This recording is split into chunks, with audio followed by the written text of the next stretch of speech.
naturally. But in terms of new music, we also got a record from Crayon and Young Jonn, produced by London. Song is called. I have the song here. Song's called "You." Has anyone tapped in? Crayon, Young Jonn. Please, please, guys, please. I'm not gonna Yeah, lie, give you. we've We been know what we're here listening. The for. radio Like silence I've here, listened. man. Come on, To be fair, Emmanuel, can I shock you? I have Belema, you listened have. to it. Yeah. See. So everybody else, shame. Sorry, Bellama is doing Everybody her else, Sissy homework. meow, shame. sissy meow. All right, welcome, ladies and gentlemen. ATTW. We're doing top 10 at first, and we're gonna have our guest eventually, Kvng Vidarr, and then we're gonna talk about a lot of new music that dropped this weekend and exciting times. I think what's exciting is definitely the turntable charts this week. Very, very exciting week of activities. I'm sure some of you may or may have not seen it out already, but regardless, we get into it, man. All right, so without any further ado, ladies and gentlemen, we're kicking off with turntable charts. First of all, this is the only aggregate chart system we currently do have in Nigeria.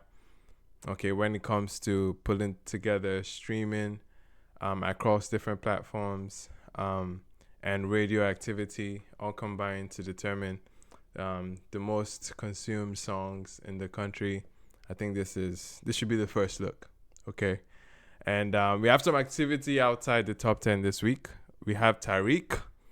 Okay, Tariq with the one scores his first top 20 entry with Bust Up Remix featuring Young Jonn at number 16.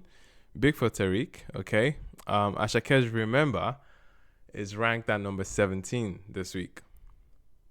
All right. And we also have Ashake yet again with Lonely at the Top ranking at number 20 in its, get this, 60th week on the official singles chart in Nigeria. I don't know if this is a record, but it should feel like one to be on the charts for 60 weeks. I remember Essence used to be around 52 or so. But I could be wrong in terms of the record for the longest song on the chart since the chart just started. So TTC, if you're listening, please send me any clarification on that. I'm interested to see what's been the longest charting song in terms of like the top 100. But anyway, and another activity item that we do have this week is Fireboy's Hell and Back, unfortunately dropping from number 13 to number 21. All right. Again, feel free to come up if you'd like to share your thoughts on the conversation for the top 10. But how do you feel about the activity outside the top 10 so far? To my speakers on stage so far, Dante, hi, Big Bad Rennie. Any thoughts so far on Tariq, Ashake, Fireboy DML? I'm kind of expecting Fireboy DML Ellen Back to come back. Okay. Expecting Helen back to jump back. Yeah. Maybe because maybe the challenge was too expensive. But, the challenge was very expensive. Very. What? Yeah. What challenge was that? The Benzo challenge. The one that you need a dash. You need a dashboard. You don't remember? I kind of thought that people would take it more like a joke and just use any vehicle. Yeah. And then it become a thing. That's what I thought. But I guess it hasn't picked up. I still think it can come back. I saw one challenge with the mole where like an actual bus driver was using it. I'm like, see, progress, man. Progress for the challenge. I feel like God, I really hate to sound like I know what I'm saying, but even though I feel like the marketing is not really commensurate to what they're trying to achieve.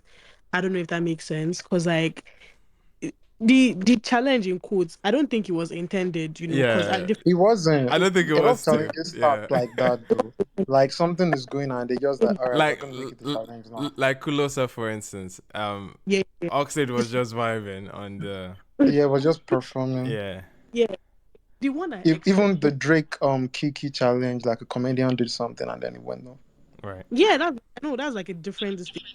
The thing is though, in the first piece, I don't think there was enough leading up to like that particular challenge. In the sense that I feel like the promotion for this album is not what it can be, because for one, it took so long, and I was shouting this thing since One Day's Bob is one of the songs on the album that should Yeah. be lead. One Day, I don't know why they're not going to do a video before. I don't know why they were not promoting it on TikTok, because it's a song that should actually go up in the clubs and everything. It's such a Oh vibe, yeah, and the I Yeah. anti-sausage fest song. yeah. So like I feel like but if you notice with TikTok challenges, the song would have been out or the snippet would have been out for a good minute. So ideas would have had time to ruminate, not the one that, oh, maybe something did a million views. You now try to make a challenge out of it. Right. It doesn't work like Right. it Oh, doesn't work But like but I all think right. when it comes to big acts, this Mhm. is a possibility to do. Like I get the fact that it could be a consistent factor, but there are exceptions. All right. All right. I'm okay, enjoying the conversation, guys. We can put a pin on this and revisit okay. Fireboy's album and the marketing on that end. But we still have the top 10 to get to. And we'll just breeze through that as much as we can, and then we can expand the conversation further.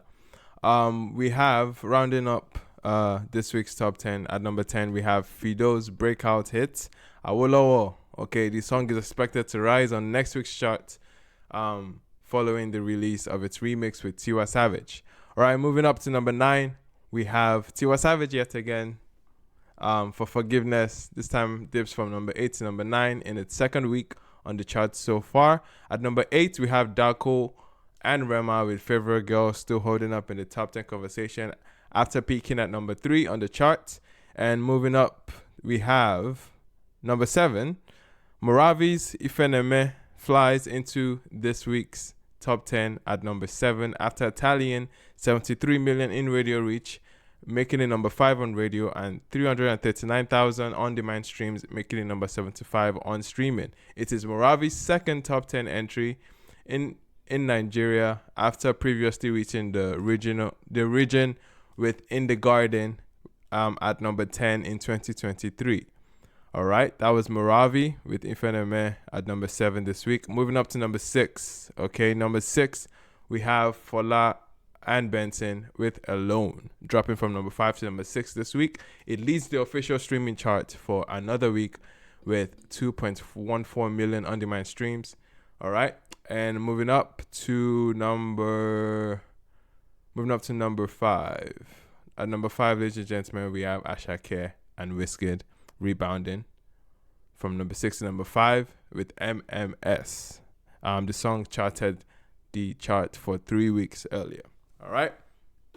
And now at number 4, we have Juju by Smalley, Awolowo Black, and Shallipopi. Okay, holding its number 4 position from last week. All right, moving up to number 3, ladies and gentlemen, a former number 1 in Kiss Daniels, Maraba. Okay, staying steady at number 3 for another week, while another former number 1 is at number 4 with Juju, as mentioned. All right, moving up to number 2, ladies and gentlemen.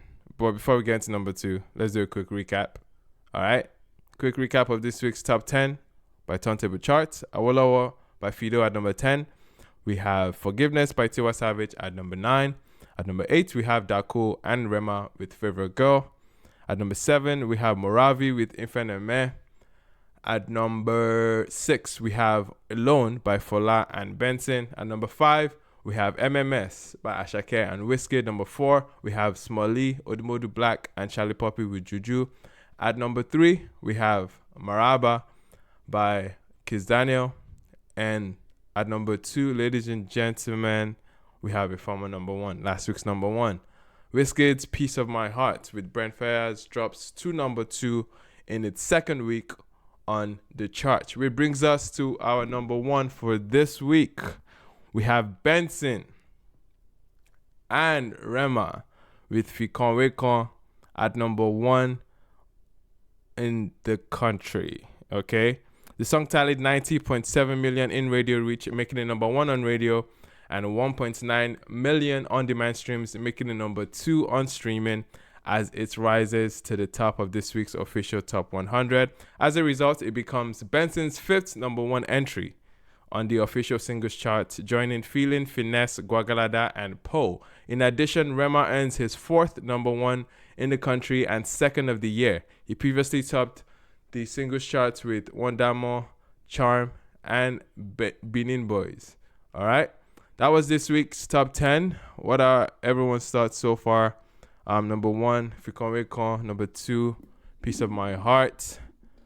Thoughts, feelings, jumping at you. Shout out to Benson. I hope he gets everything he wants from this collaboration, to be honest. Yeah, man. Big win. And big I can say I'm able to enjoy the song now. So so apparently I just have to clean my ears. So yeah, man. literally, bro. So yeah, I'm good. Yeah, the song is moving, man. I don't know why. Maybe it's just me, but I don't know why you people usually have to let a song marinate for you to enjoy it. As much as I have beef with this at the moment, like, it's a good song. It's an objectively good song. Like, it's not. So like, Chief.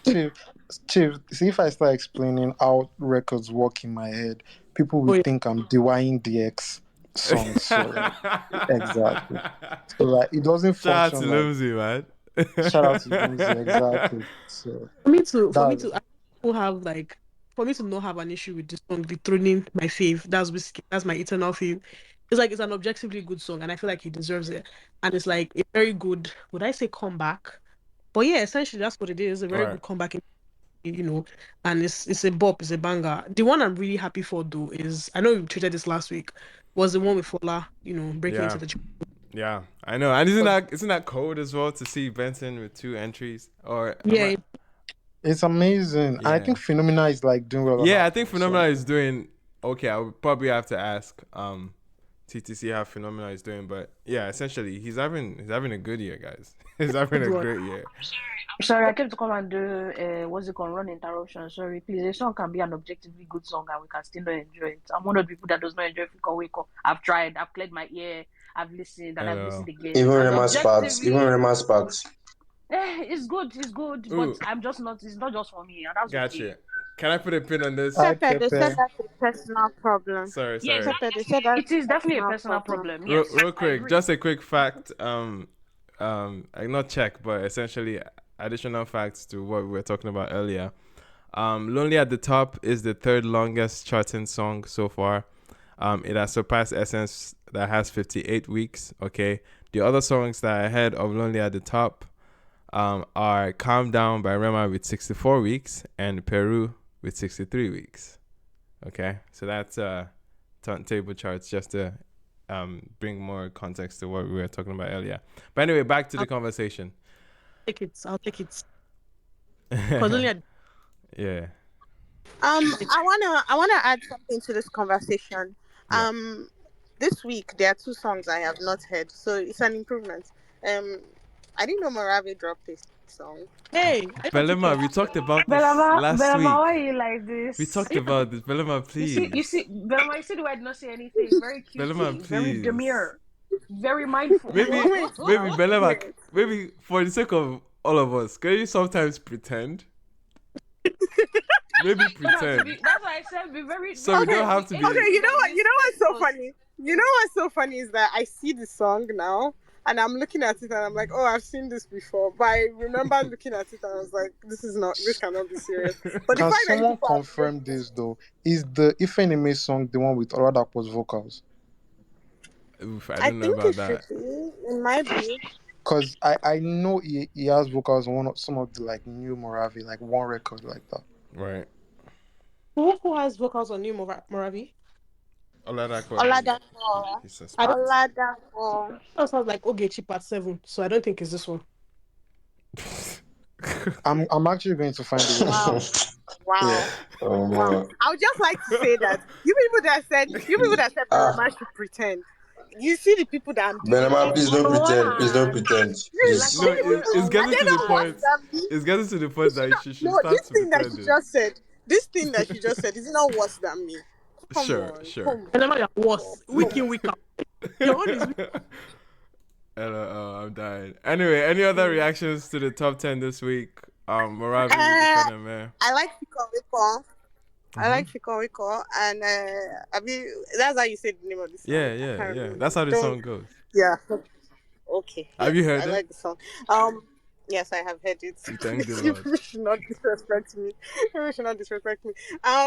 Shout out to Dako, love of my life. Yeah, She's still I'm holding happy up. for her. She's still there. I like the remix to Awolowo, so that'll probably help boost it some more. Yep. Next week So- we'll see some boost for the song. We're hoping. Wait, who's the remix? Sorry? Oh, I like Tiwa the and remix too. Tiwa Savage. It's Tiwa Tiwa Savage. Savage. Tiwa Oh. Savage.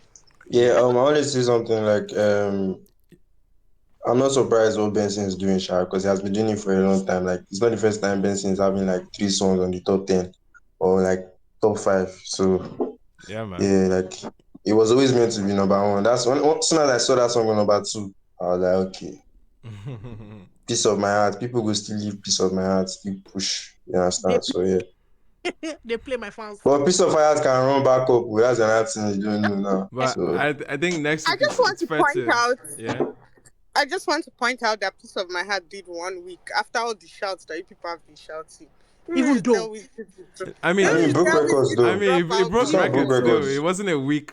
It wasn't a week without You version get of it, the like, song. it- Yeah, it was a it was very a strong crazy week for week. the song. Yeah. I feel like it Belema talking as if no, that 1 week just came. And Ima, you know one other thing, you know what that crazy thing, yeah? Yeah. If Benson did not post stats, those like that screenshots, people would think Fikon was like Was the not song doing you just anything. throw on the side. Yeah. Like that song too was breaking.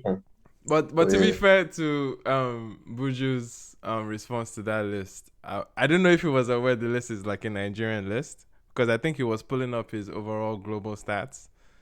it was putting that data, like his actual but the list was referring to like in Nigeria, like the streams in Nigeria. Oh, I see why Gemma was angry now.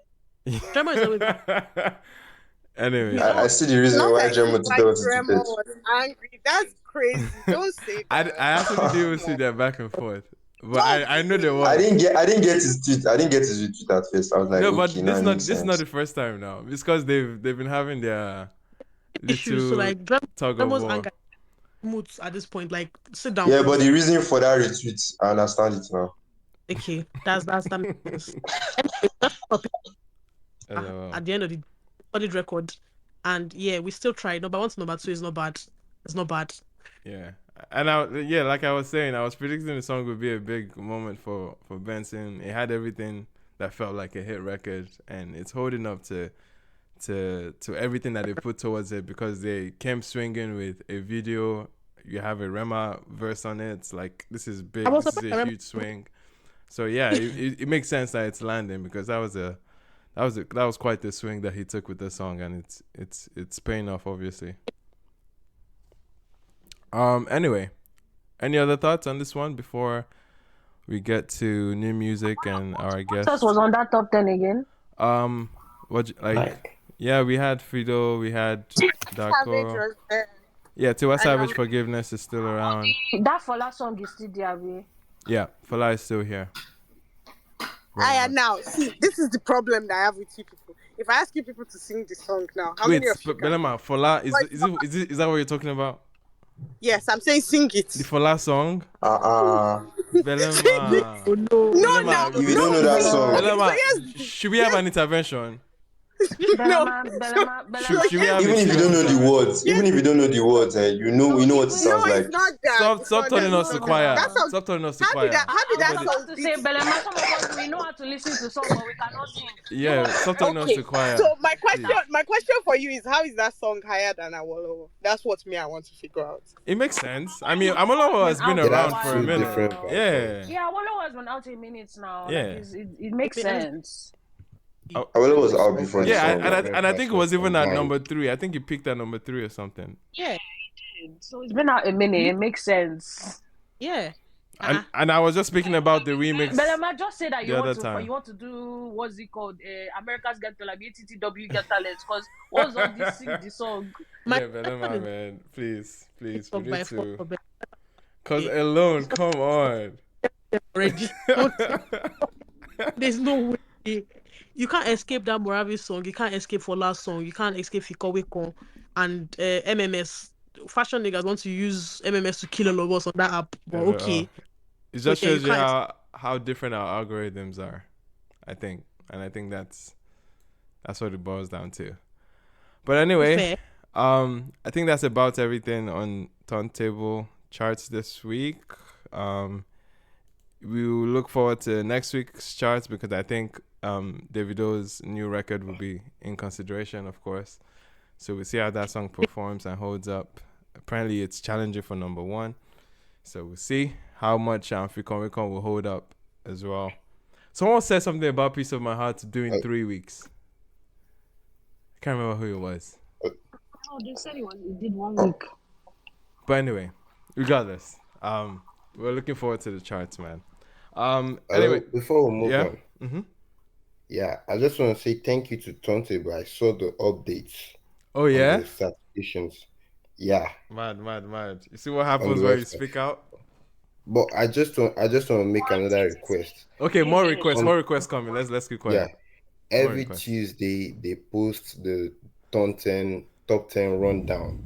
Essentially, what you just did every Tuesday, the details. But can they also do that for the albums on the websites? We are cooking. Word. Like Billboard does that for the Billboard 200 top 10 albums before they even post it on Twitter and Instagram. So it would be nice if they do that on their websites. Word. Turntable is listening, bro. And also, do they plan on updating the stats regularly? Not that maybe in the next 2 years it doesn't get updated, or in the next 3 years, because we have to wait for a year and a half for it to get updated. I think that was part of some of your comments from the other time, and I'm sure they. Yeah. That's what I'm just. Yeah. I just want to know if they will be updating it regularly, like on a monthly basis or every week. So they should let us know. Manuel, doesn't TTC have a support mail or something where you can direct? I don't think. Yeah. Gotten no reply. I've gotten no reply. Yeah, that's. Okay. So Turntable is listening. The spokespeople are not necessarily on stage right now, but they are definitely listening, and I'm sure they will get back to you, or at least back to the space, and update whatever needs to be updated. But I definitely hear the feedback, and I think it's very, very much justified. All right. Thank you. Dope, man. Appreciate it. NG Music Stats. Ladies and gentlemen, we're about to get into New Music Friday, but before we do that, we have some new music from our guest today. We have Kvng Vidarr, a new artist signed to Young Legend Limited, Joeboy's new label that started since his exit. But yeah, man, we have Kvng Vidarr. Did anyone get a chance to listen to the project? He had a 4-track EP that dropped this past weekend. Anyone here listen? Me. Pick me. Hallelujah. I would say that I saw it. Hallelujah. It looked like it was fire. Yeah. All right, nice, Juvie. But yeah, it looks like we've listened. We've taken it in. And we have our guest on stage right now. He's able to speak. What's good, Vidarr? I'm chill, my brother. Good evening. Good evening to everybody on the space. It's an honor to be here. Good evening, man. Thanks for showing up, man. I think it's awesome to get to hear first impressions of you, of course, and get to also know you in the same time, man. But yeah, man, how does it feel finally being announced, having your project out? I'm sure it's been a working in progress for quite some time. What's it feeling like now? Thank you very much. It feels like reward for work. Nice. And I think the work is just beginning, and then the work is continuous, and it's really nice to have all of you here to support me through the journey and see me through it all. Man, Yeah, nice. it's That's been dope, beautiful man. so far. That's dope. Bro, as soon as I got into the project, the song that obviously spoke to me, and shout out to Diola because he knew this. Yawa, the High Life joint, bro. That song is crazy. Obviously, you tapped into some level of domestic storytelling type of headspace. Tell me a bit about that song in Yeah. particular, just to kick things off, man. So like that song is like 4 years old. Wow. Okay. At the time I made it, it wasn't anything special. Right. You know, the first times I connected with Joe through a mutual friend. Shout out to Kale. He was Okay. like, "Yo, Joe is always slamming the song. Joe is always slamming the song. Do you want to sell this? Do you want to sell this?" I'm like, "No." Um, Wait, like I Joe could I was could Joe was create, slamming but the like, song? yeah, like Mad. he was always playing it in the studio when Joe was around, and he was like, "Joe is feeling this song. What's your Mad. plan for this?" And I'm like, "My brother, I want to do this for myself, but if it's possible for us to create together, Mm-hmm. then I would really much appreciate the opportunity." And that's how things just kick-started. So for Yawa, it's just for me, I was trying to, like talk about different aspects of the human greed and Mm-hmm. um, hypocrisy. Pretty You much. know, you say you like money we get body we set, but like your money dey stingy you. Like Yawa you define and a problem you define. Yeah, You feel man. me? And me as a hustling guy, I'm trying to get my life together and you dey move to me with too much billing. Yeah, after my life. So it's like different dynamics for different topic range. Definitely. I absolutely hear that. Belema, did you have any questions for him in the meantime? I know. Yeah, I do. I guess my first question for you is how are you feeling this week with the announcement, over the past week, all the attention, all of that. What is it like for you? I mean, it's been great.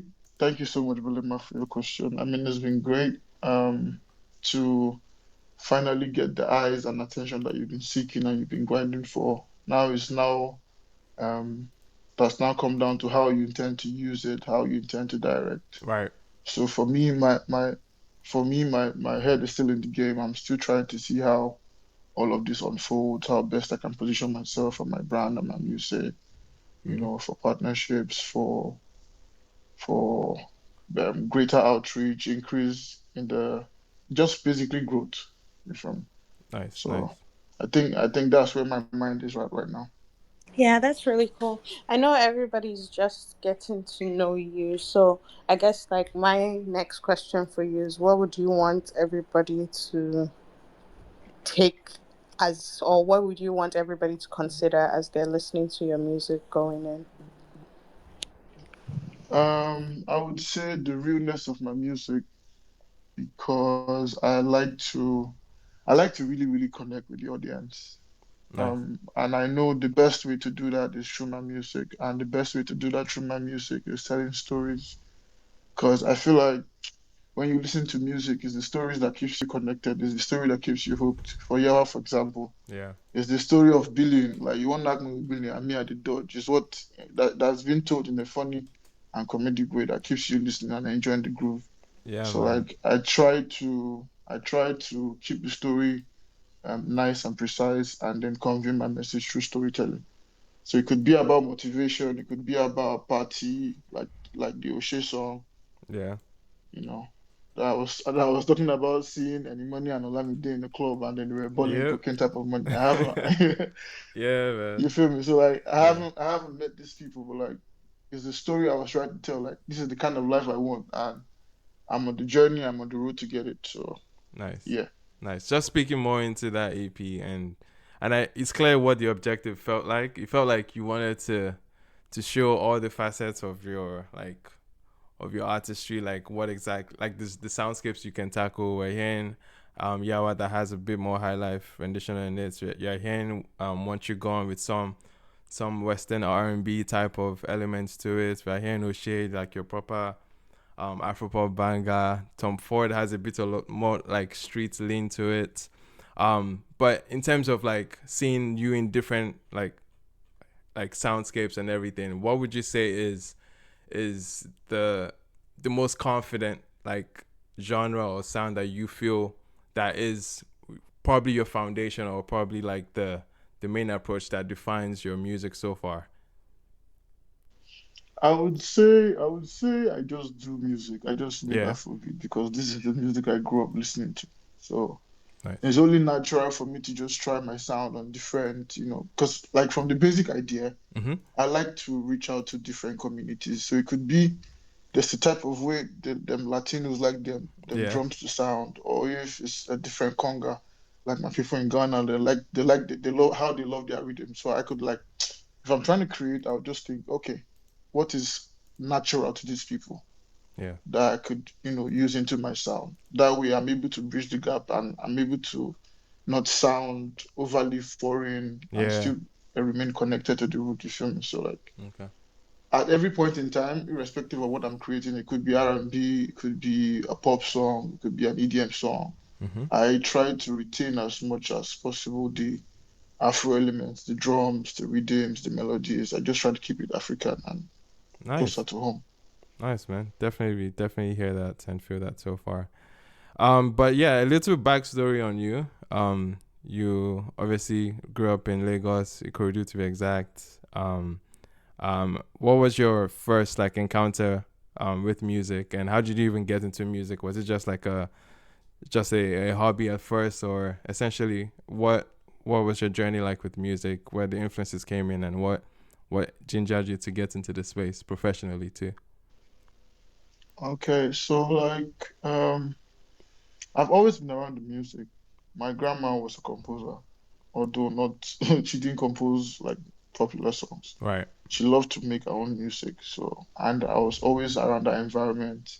She loved listening to them Westlife. She loved listening to them old school Bob. My mom also loved Backstreet Boys and Whitney Houston and a couple of those guys. Nice. So I always found myself surrounded by music. So there were, right from time I tried to connect. I tried going for Project Fair. That failed. And Interesting. Wait, what uh, year was this? yeah, I think the year that Mike won. They did this audition at Lucky Phase One, Wow. um, Okay. Platinum Studios. I think they're about then. But then when I got into school, um, Uniben, Okay. I was just passing through the campus one day and I heard music coming from one small shop, and it happened to be a studio. So I just walked in and introduced myself and said, "Can I try?"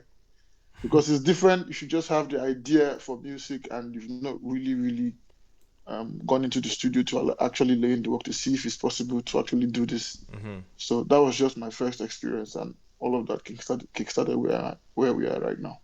That's mad. That's mad. And when did Joeboy get into the picture at this point for you? Like I said, Joe, it was Kale.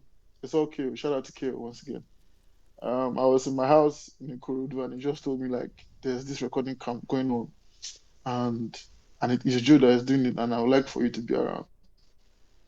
And Ikorodu, I don't know if anybody know anything about Ikorodu. This was around 10 p.m.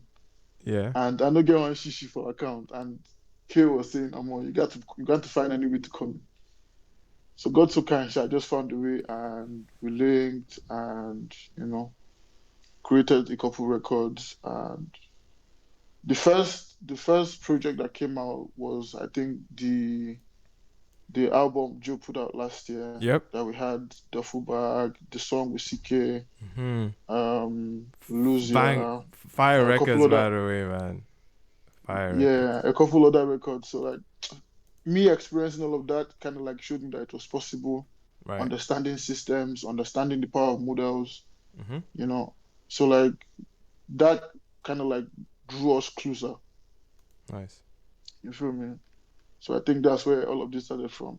Making music, just music, my brother. Nice. And how does it feel playing that role as a songwriter in some cases? Because you've had moments like that where you've written for other artists. What's that what was that like for you? Is this something that you saw yourself doing at some point, to be able to write records for other artists? And how does that feel, being an artist yourself right Uh, now? Is this something that you would explore to get to know other writers and everything? yeah, so like I never knew I could even make it as a writer. I never knew I could write something that another person could deliver or would Yeah. want to, you know, Okay. like to deliver. Nice. I've always wanted to like get the know-hows about the industry, like what makes these people tick, Mm-hmm. what makes Wiz, what makes Burner. Like, so like the Yeah. easiest way for me to have that insight was to get into writing. Gotcha. So I was able to get into rooms with these established people. I was able to see why they were who they were, the systems around them, the people around them. So like I wanted to do something for myself, even at the most minimal level, and that's how I got into MBA. So Right. the journey follows through it.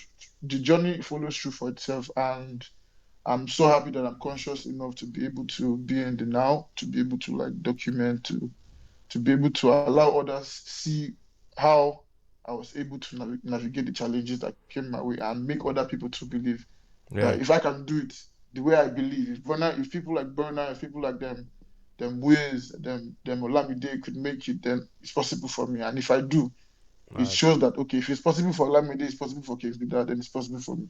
So that's the idea for Mad. creation. Mad. Bro, you just name dropped some absolute legends now, which brings me like I'm curious, just from a music nerd perspective.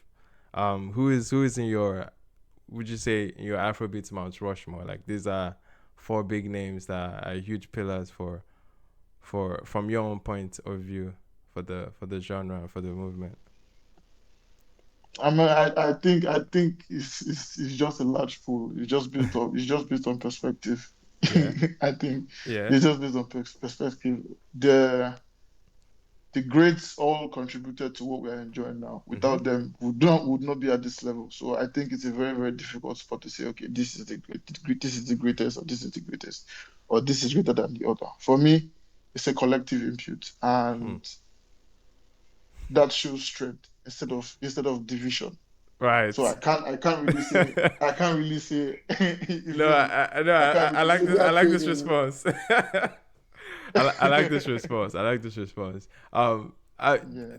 Are there any artists that people compare you with, just from hearing your sound, that people like? Well, I think we all know the answer to that question. But Wait, do we all know?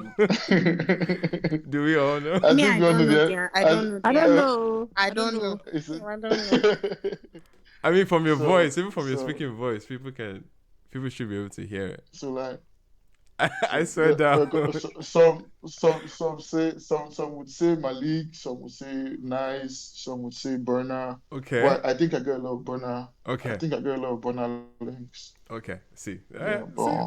Yeah, I wasn't too far off. that's mentioned, but a few. Yeah. What were you thinking about before? No, it was burnout too. When I heard it too, it was Okay, definitely burnout that you jumped see, out. I wasn't wrong. I wasn't wrong. You're not wrong at all. All right, man. Does anyone have any questions they'd like to know about our new guest, King Yeah, Radar? I wanna dig a little deeper into the partnership and getting signed to Joeboy's label and all of that. Obviously, like any opportunity to move forward and to advance is always great. But I wanted to ask you, like, what was the reason that you decided, you know what, Joeboy is the person that I believe in and I want to follow behind and see what can come of my career from here. Great question.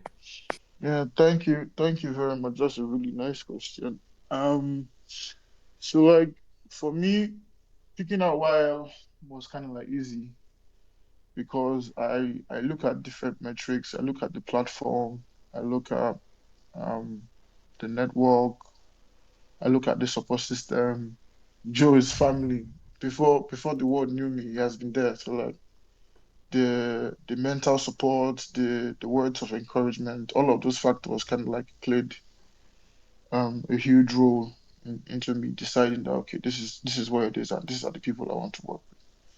And I won't lie, the creative freedom I have to be able to design my career the way I want, to be able to put forward the freedom to be able to, put forward my ideas, and that way the label will not be able to say, okay, look at how we can come in based on POV wise. Mm-hmm. This is a nice perspective. This system is great, but look at this loophole that we could fix. Instead of the more traditional, we have our own ideas for you, and this is what we think it should look like. So for me, that was really, really key. I needed to be able to, put forward my ideas, because last the music na me. Get I would not appreciate if you are portraying a different character that is different from me or that's far from my music. So that played a huge role. Yeah, that's really great, because it's not often that you find people that are willing to be honest about why they're choosing to go somewhere. Right. So yeah, that's very Yeah. exciting.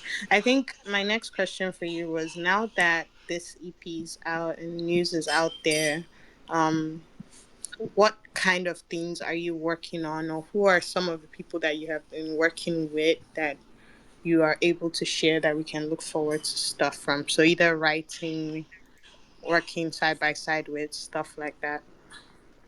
Yeah. So I think a lot of my ideas are tied to procreation. Like since I came into the game through writing myself. I'm trying to see how I can, put some of my niggas on. You get how, because some of them are confused. Like, Vida, how did you do this? Vida, when did you start this? Vida, how did you Right. do this? When Right. did you do this? And I'm like, okay, just come together, come with me. I wrote for this person. That's how I got this credit. That's how I got this other gig. So I can put you on and you write for me. You feel me? And when you write for me, you'll be able to get bucks off the record, whatever the album makes, you'll be able to get some money to set up some structure. You can just look at my template, see the way I was able to organize people who were willing to work with me from the scratch, and Yeah. see how we can upskill from that level. You feel me? So coming up, I think going forward, I'm trying to see how more setups like that can happen, how I can, get to work with people that are on the come up, how I can organize fan link ups, can have fun times, talk about life, talk about struggles, game, and then, have people come on board to share ideas, because Right. last, no man the island, feel me? For sure. For sure. I might know somebody I don't know, feel me? So I'm striving to build a community that help us grow, that allows the next people coming after me to be able to have a platform to succeed easily without having to struggle. Nice, man. That's amazing. All right, guys. Did anyone else have any questions they'd like to pose at Vidar in the meantime? Yeah, real quick. Yeah. Yeah. I really appreciate artists that like are big on songwriting and stuff like that. I think it's like a big win to our industry when we get artists that come in that have that mindset. So I was gonna ask, do you like, you always said that songwriting wasn't something you ever imagined or doing, but now that you songwrite, do you ever like write great songs and think, oh, this would sound great if like, Odile sang this, or if Tiwa sang this, or you write songs from a great perspective of another artist? Does that happen to you? Yeah, more times than I can count, because there are songs that I would just make, and off the bat they would just sound like this person. This song ain't yours, but sometimes it's difficult to get past the business aspect of things. You get so instead of me doing it and just giving it for change, why not just, when now that I have the platform, I have the audience, And so are you why saying not that I there isn't just like figure out myself? respect for like the songwriting community, like in terms of remuneration and how you're like treated and all of that? Of course, I was lucky. Like I said, on deck is family. I was lucky enough to come through honest people. Yeah, You Joeboy is feel a me? really good I, guy on that I, songwriting side. I think I've heard him say a couple things on that, like paying his writers and just making sure that everybody is like checked. Type P. he ain't capping my G. Straight up. I didn't know anything about the game. I didn't know nobody. I didn't know no lawyer. But he treated me well. He gave me my due pay. He gave me my good percentages, and from there I was able to see that okay, if I could do this for Joe and get this good amount of money, that means I could just replicate this system and just And how get has my it been bag trying to up and replicate it? Like when you try with other artists, and is it a much tougher conversation? Or because I'm wondering why songwriting is not as big as it should be in the industry. And I mean, obviously you're a uh songwriter, so I'll pick your brain on it. I mean it's just the structure of things. It's just the structure of things. That's still what I'm Yeah. saying. It's just the structure of things and how people think that they can just get away with stuff just because they are bigger than who um who they are working with. But I feel like in the coming years there'll be more structure Yeah. that And would give the frameworks that would just give our industry the necessary rights that they deserve because even writers need to be properly compensated. for sure, You for sure. feel? And Chibi, I would even say like this is probably the best songwriting culture has ever been. I think it's the stigma is slowly fading. At least from my observation, people are a lot more confident about coming up and saying they have songwriters, and we've seen the HEIS have an entire like category for songwriters as well. I think the stigma is thankfully it's heading in the right direction as opposed to like But people with the still Yeah. judging. songwriter category they have on the head, isn't it more like for the best written song than the songwriters category? I'm not sure. It's for essentially for the best written It's for the song. best Yeah, written song, yeah. but typically the award should go to the songwriter, and most times what we see is that they put the songwriter as the singer. No, So yeah. I Okay, mean, there are singers that do songwriting on their songs and they get nominated, but they've also had all the nominees that have not been writers. Like what is it called? Adekunle got nominated for his writing for Davido. And it happens. It happens. Regardless, it's okay. moving in the Shout right out to you, direction. man. Yeah, Bit man. That was cool. Definitely going to check out the EP after this space. Like I've heard a lot of good things about you, so I'm definitely going to check it out. I didn't know you were coming on. To be fair, so fair enough. All Thanks, right, my brother. I appreciate that. dope. Dabira, I know you had your hand up. What's up? Yeah, yeah. Okay, yeah. Me personally, I'm an artist, and I've been having problem with songwriting because I started out like freestyling a lot on my songs.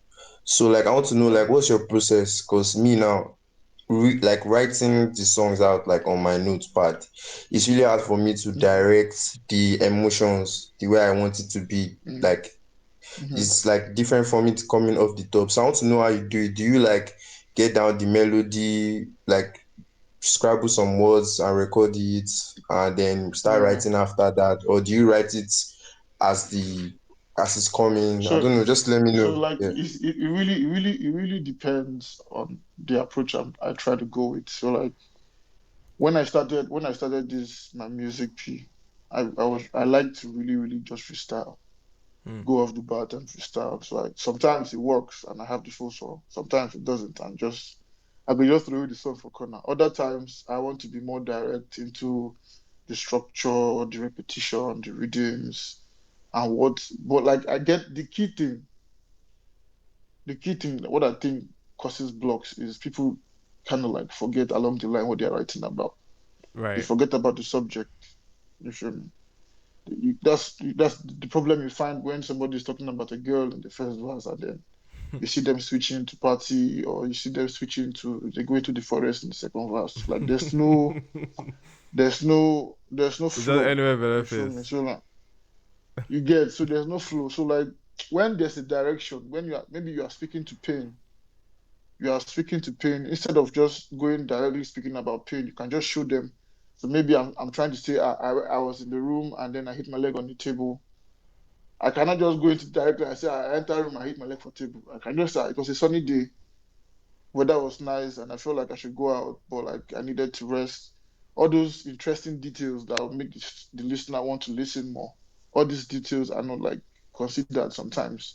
this guy Majority just of have the been times, work, man. creator. Yeah, yeah, yeah. But like I wanted to say like what I'm really driving at is like how like I don't know how to put in that emotion, especially when you write it down. Like that's my own problem. Like when I write the songs I think down, I think like I think I think honesty. The key is honesty. How yeah. honest are you? How honest are you in your process? I'm If you're honest, I'm very honest. Iman knows now, my last EP. Yeah, for sure, man. I mean, I changed that in my last job. So like, yeah, I'm really So moving I to think I yeah. think aside honesty, I think vulnerability. You need to be able to be vulnerable with yourself. Because Right. waiting go make person at the talk hit person with the formation because yeah, you feel like say I connect. Like a line from Tom Ford, I was speaking about I was trying to talk about how I felt low at a point in my life and a wise man was just telling me, I see the pattern. I've worked with other people that I've seen this pattern and I know that you're on the right path to greatness. You might not see it now because you don't understand where you are, but like I've seen it and it's a repetitive pattern. So him now was trying to tell me I should just keep at what I'm doing, Mm-hmm. that in time the fruits of what I'm doing would yield. That's why I sang about all in time is where the answers lie. Where Mm. the answers lie to the questions why. All the questions I've been asking. Why am I in this stage? Why the light never come? Everything, the answers were just in time.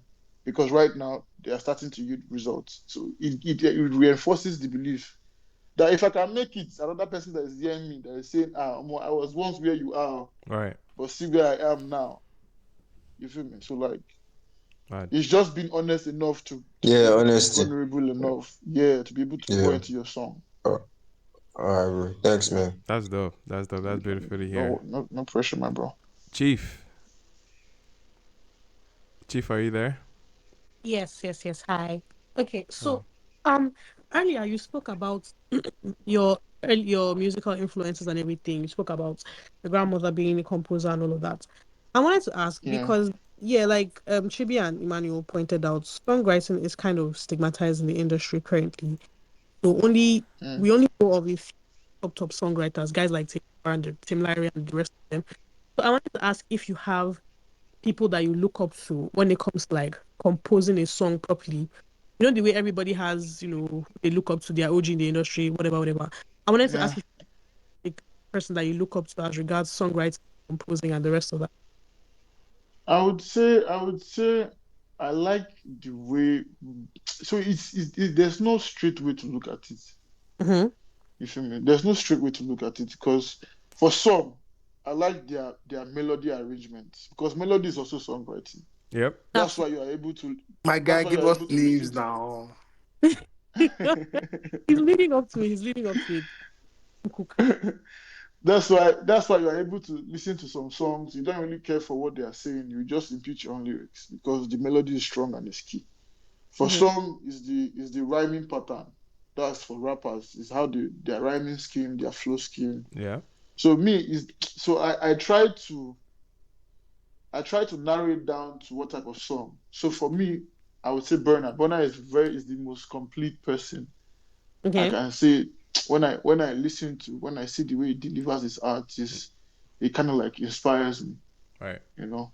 And a couple other greats in the industry, but like for the time space that we have, I don't want to go into many. I will start spiraling into the many details. You feel me? But you see the way he works his music, the confidence shows up in his music, the confidence shows up in how he talks, how he performs his music, how he handles his interviews, his persona. He knows what he's doing. It's not just there are some things that are more than just luck. Yeah. Yeah. You feel me? There are some things that are more than just luck. You have to be able to have done it multiple times. You know the game, you know your game plan, you know how you want to move, how you would like to move, and you fuck with the people that treat you the same way. You just understand how you see him and you understand that this person is a complete person. Right. Okay. So I want that for myself and even more. But Right. I know that it will take time and I'm ready for the work all in time. All right. All right. Thank you. That's dope. That's dope. I know a lot of the questions have definitely gotten a lot more musical and academic in some sense, but I want Yeah. again. This is still our first encounter with you, so we're all still getting to know you.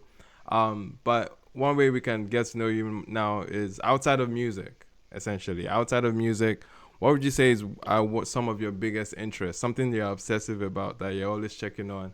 Outside of music, though, like if you're on a TL, Yeah. you could hold debates about this interest. I don't know. Like, or you could even write a book about it. Is there any So other thing? so Yeah. so like um before music, I was thinking about how I could defend myself if I was ever in a fight.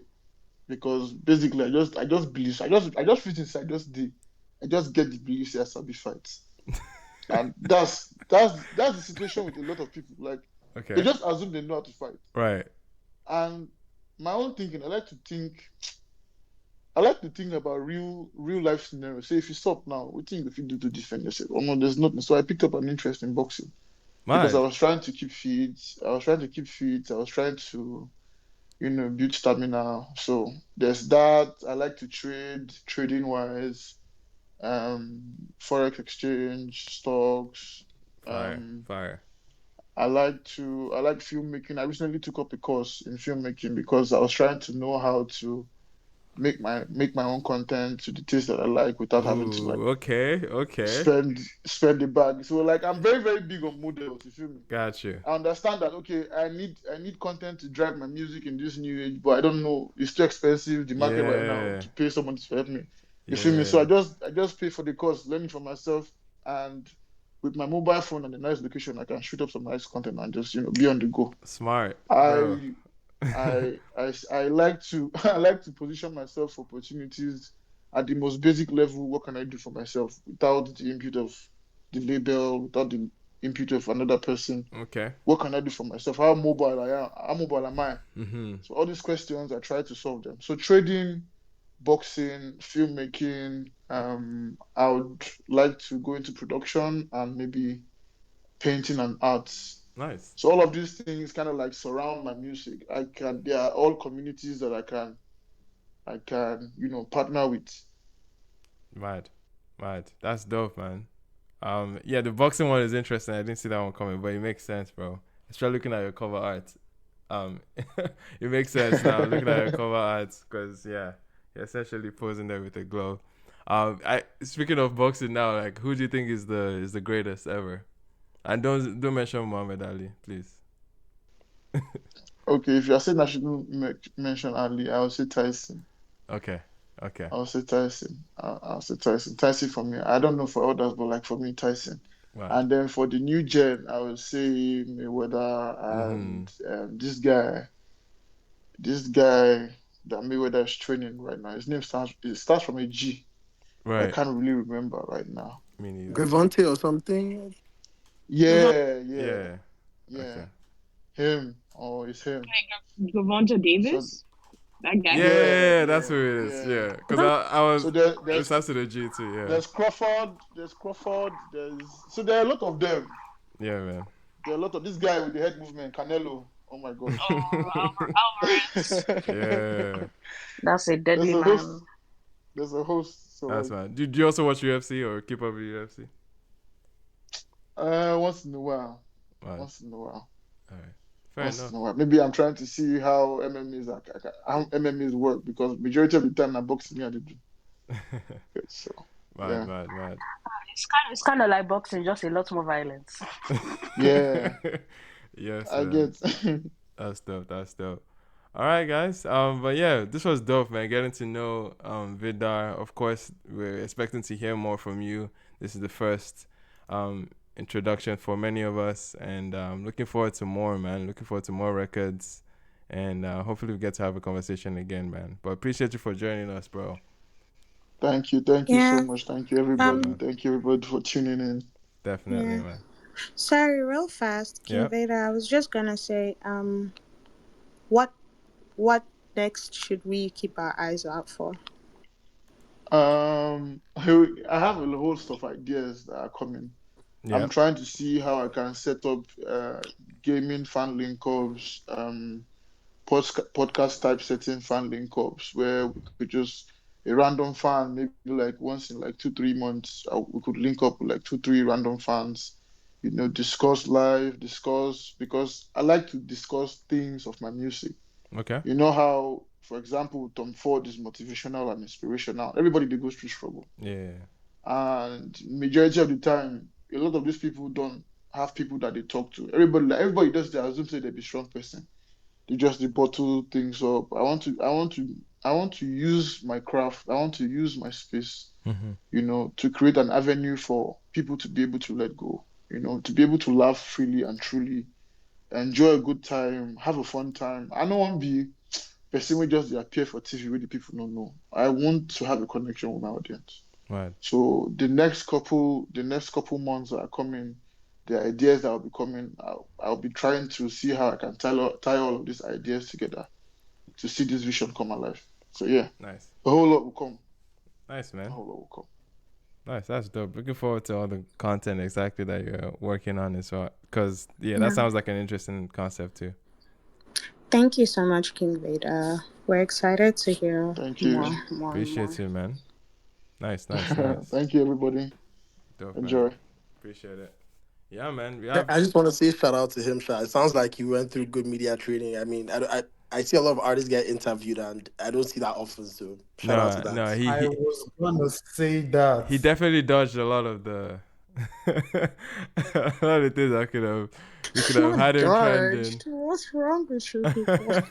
No, I love it. I love it though. I love talking to Vidarr. So it definitely sounded like someone that is prepared for sure, and I love it, man. Wake up tomorrow and on Insta Yeah, you don't want that. another day. You don't want that. I mean, then again, Insta vlog no go. Anyway, we'll move forward. New music, man. There's a lot of new music. Obviously, we got to hear from Vidar's. Can I? Yeah. Can I? AWUKE. Can I Wait. start? Can I was start? about to segue. We got to hear from Vidarr. Did Yeah. anyone I guess what was everyone's favorite of the Vidarr EP? God. Yawa. Tom Ford for you, Chief? Yeah. It was Yawa. Tom Yawa, Ford yeah. for me. Tom Ford too, yeah. I think Yawa definitely stood out to me. Wonder Banton on that production, man. Insane. Yeah. And Fioki on the guitar, yeah, you can't miss. You can't miss with that. Yep. Anyway, man. All right, so bunch of new music, of Um, course. Can I? Yes, Can Paloma. I It make a looks like you're submission? very, very enthusiastic about it. So sure. Can I make a submission? Yeah. My submission is Awolowo remix. Okay. Yes, I Nice. like it. I like it a lot. Oh, It's okay. really good. Tiwa did what she needed to do.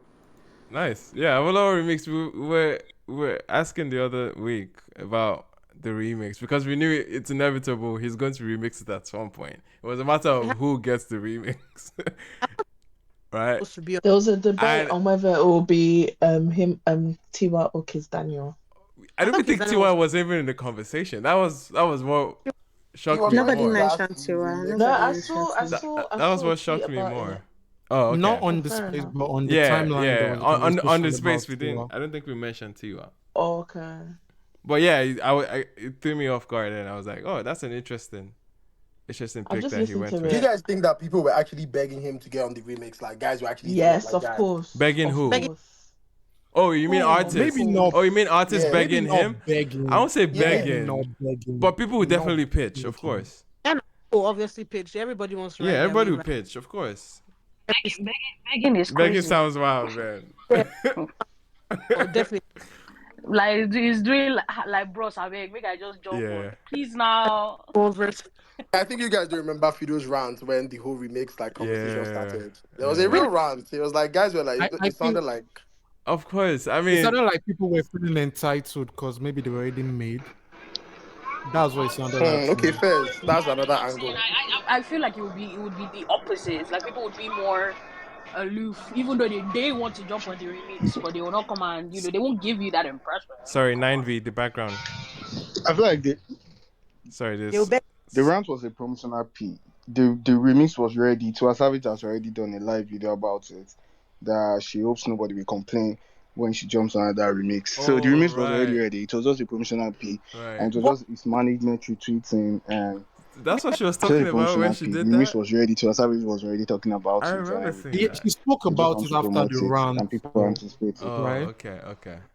But the thing is, I feel like Tiwa is an artist that's very underrated when it comes to like features and giving yes verses. She's not though. No, she's not. Underrated? I don't think she's underrated. I though. wouldn't say that. Everybody knows. No. Like Because she's right done now, it I feel time and like time they have, again. Who's they have your a guy was Niger not hit. that long Yeah, ago. yeah. Who's your guy just happened? She's one of those artists. It's not that just I your feel guy. like She has been doing it since Oh, King yeah. Daniel Oju. For sure, Yeah. for sure. She's She did it even, with Gelio. even She in did when it she with was in She Oju. can David elevate the song Gelio when it's a too, good verse yeah. for sure. That's Tiwa. No, even for when sure. she was in One should have been Maven. Niger hit. It's not that Tiwa or Davido. Even when she was in Maven, she was just a good But person to feature on the song. Like it wasn't. It was.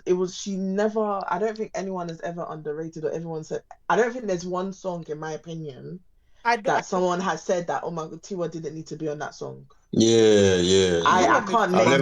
never heard anybody talk bad or talk down on Tiwa's music. I've The thing I've never, is also, that is I've never. also never I heard don't know, anybody talk but about honestly, All Tiwa. right, wait. as an Sorry, album can artist, Chief just follow up with a statement? I know we've all disagreed I with didn't it. know what I was going to say. I didn't know Jesus. And then, okay, everybody here has one background or the other in music. So obviously nobody's going to say Tiwa doesn't do well or remixes and everything. I'm just saying her value as an artist when it comes to remix. Because now we literally just had this conversation. And when it comes to when people were speculating on who was going to be on the remix, the first two options Oh, I everybody see. That's what you mean. Okay, no, I can see that angle. Yeah. that goes to L. I think L made a tweet about that today, actually. everybody About what's it Davido, called?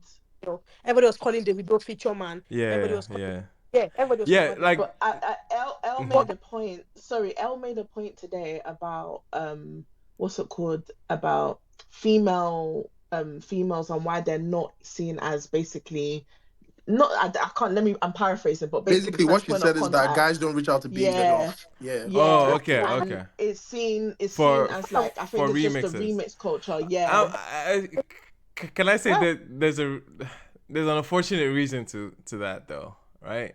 It should be fairly obvious. It's unfortunate, but that's the situation on hand.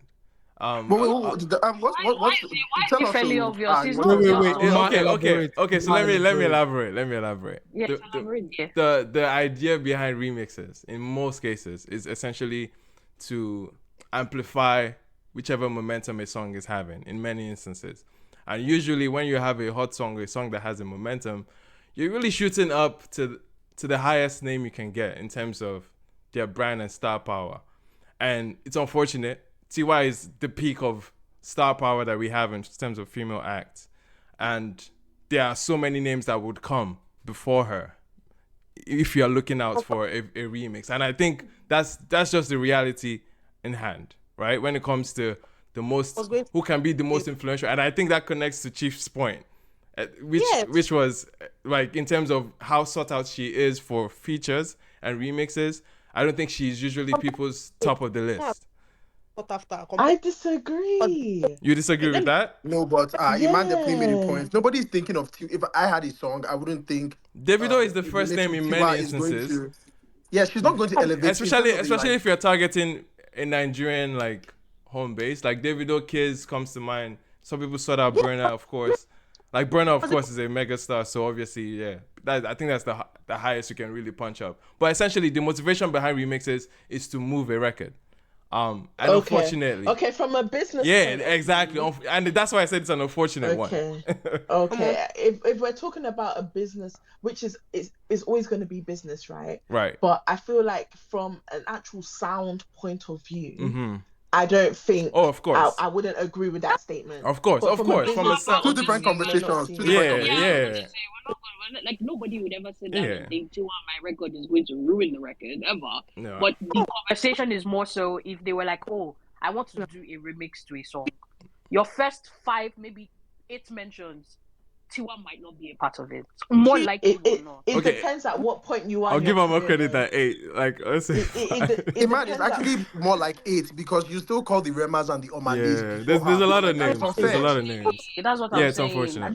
It depends at what point you are in your Sorry, career. can I say something? I feel like Fido went for Tiwa because he didn't want, because like there were a lot of people saying they already knew we are going to, like, don't give it to Davido because like maybe his team thought that if they give it to Davido, the stream value will go down, or I don't know, but I'm just saying. That's the biggest. So I feel like that's why.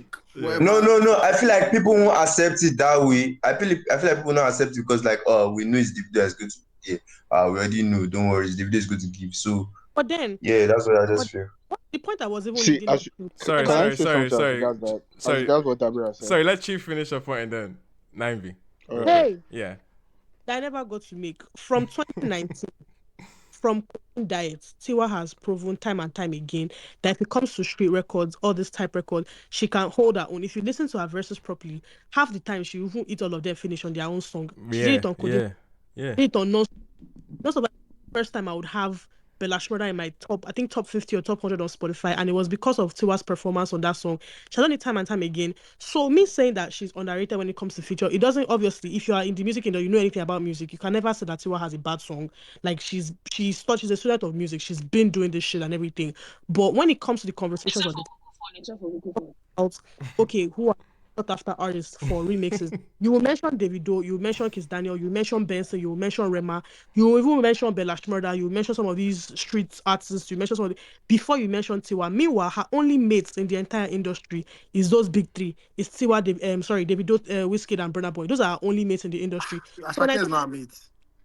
she's been there before Asake now. I'm not talking about Oh, you numbers mean now. like legacy? Yeah, legacy artists, like people that have been Yeah, there. Olamide comes to mind, Kids comes to mind, but yeah. Yeah, Olamide. Thank you. That's another one that they not even born you well. If you have that Olamide verse, you carry it on your head, you will hawk it. Look at Shallipopi, look at the rest of them. So when I say that she's underrated as an artist, as like when it comes to features and everything, it doesn't mean people don't value her verses. Right. It means there's a But fundamental problem. There is a reason why her verses are not as sought after as the rest. And it's not that's anything. Okay. So that's yeah. a Tiwa. That's a Ready? Tiwa. Wait, sorry. Can I Mike, just can say I say something something as regards quickly? that? Oh, sorry. Okay, Oh, real quick, 9V and then Nai.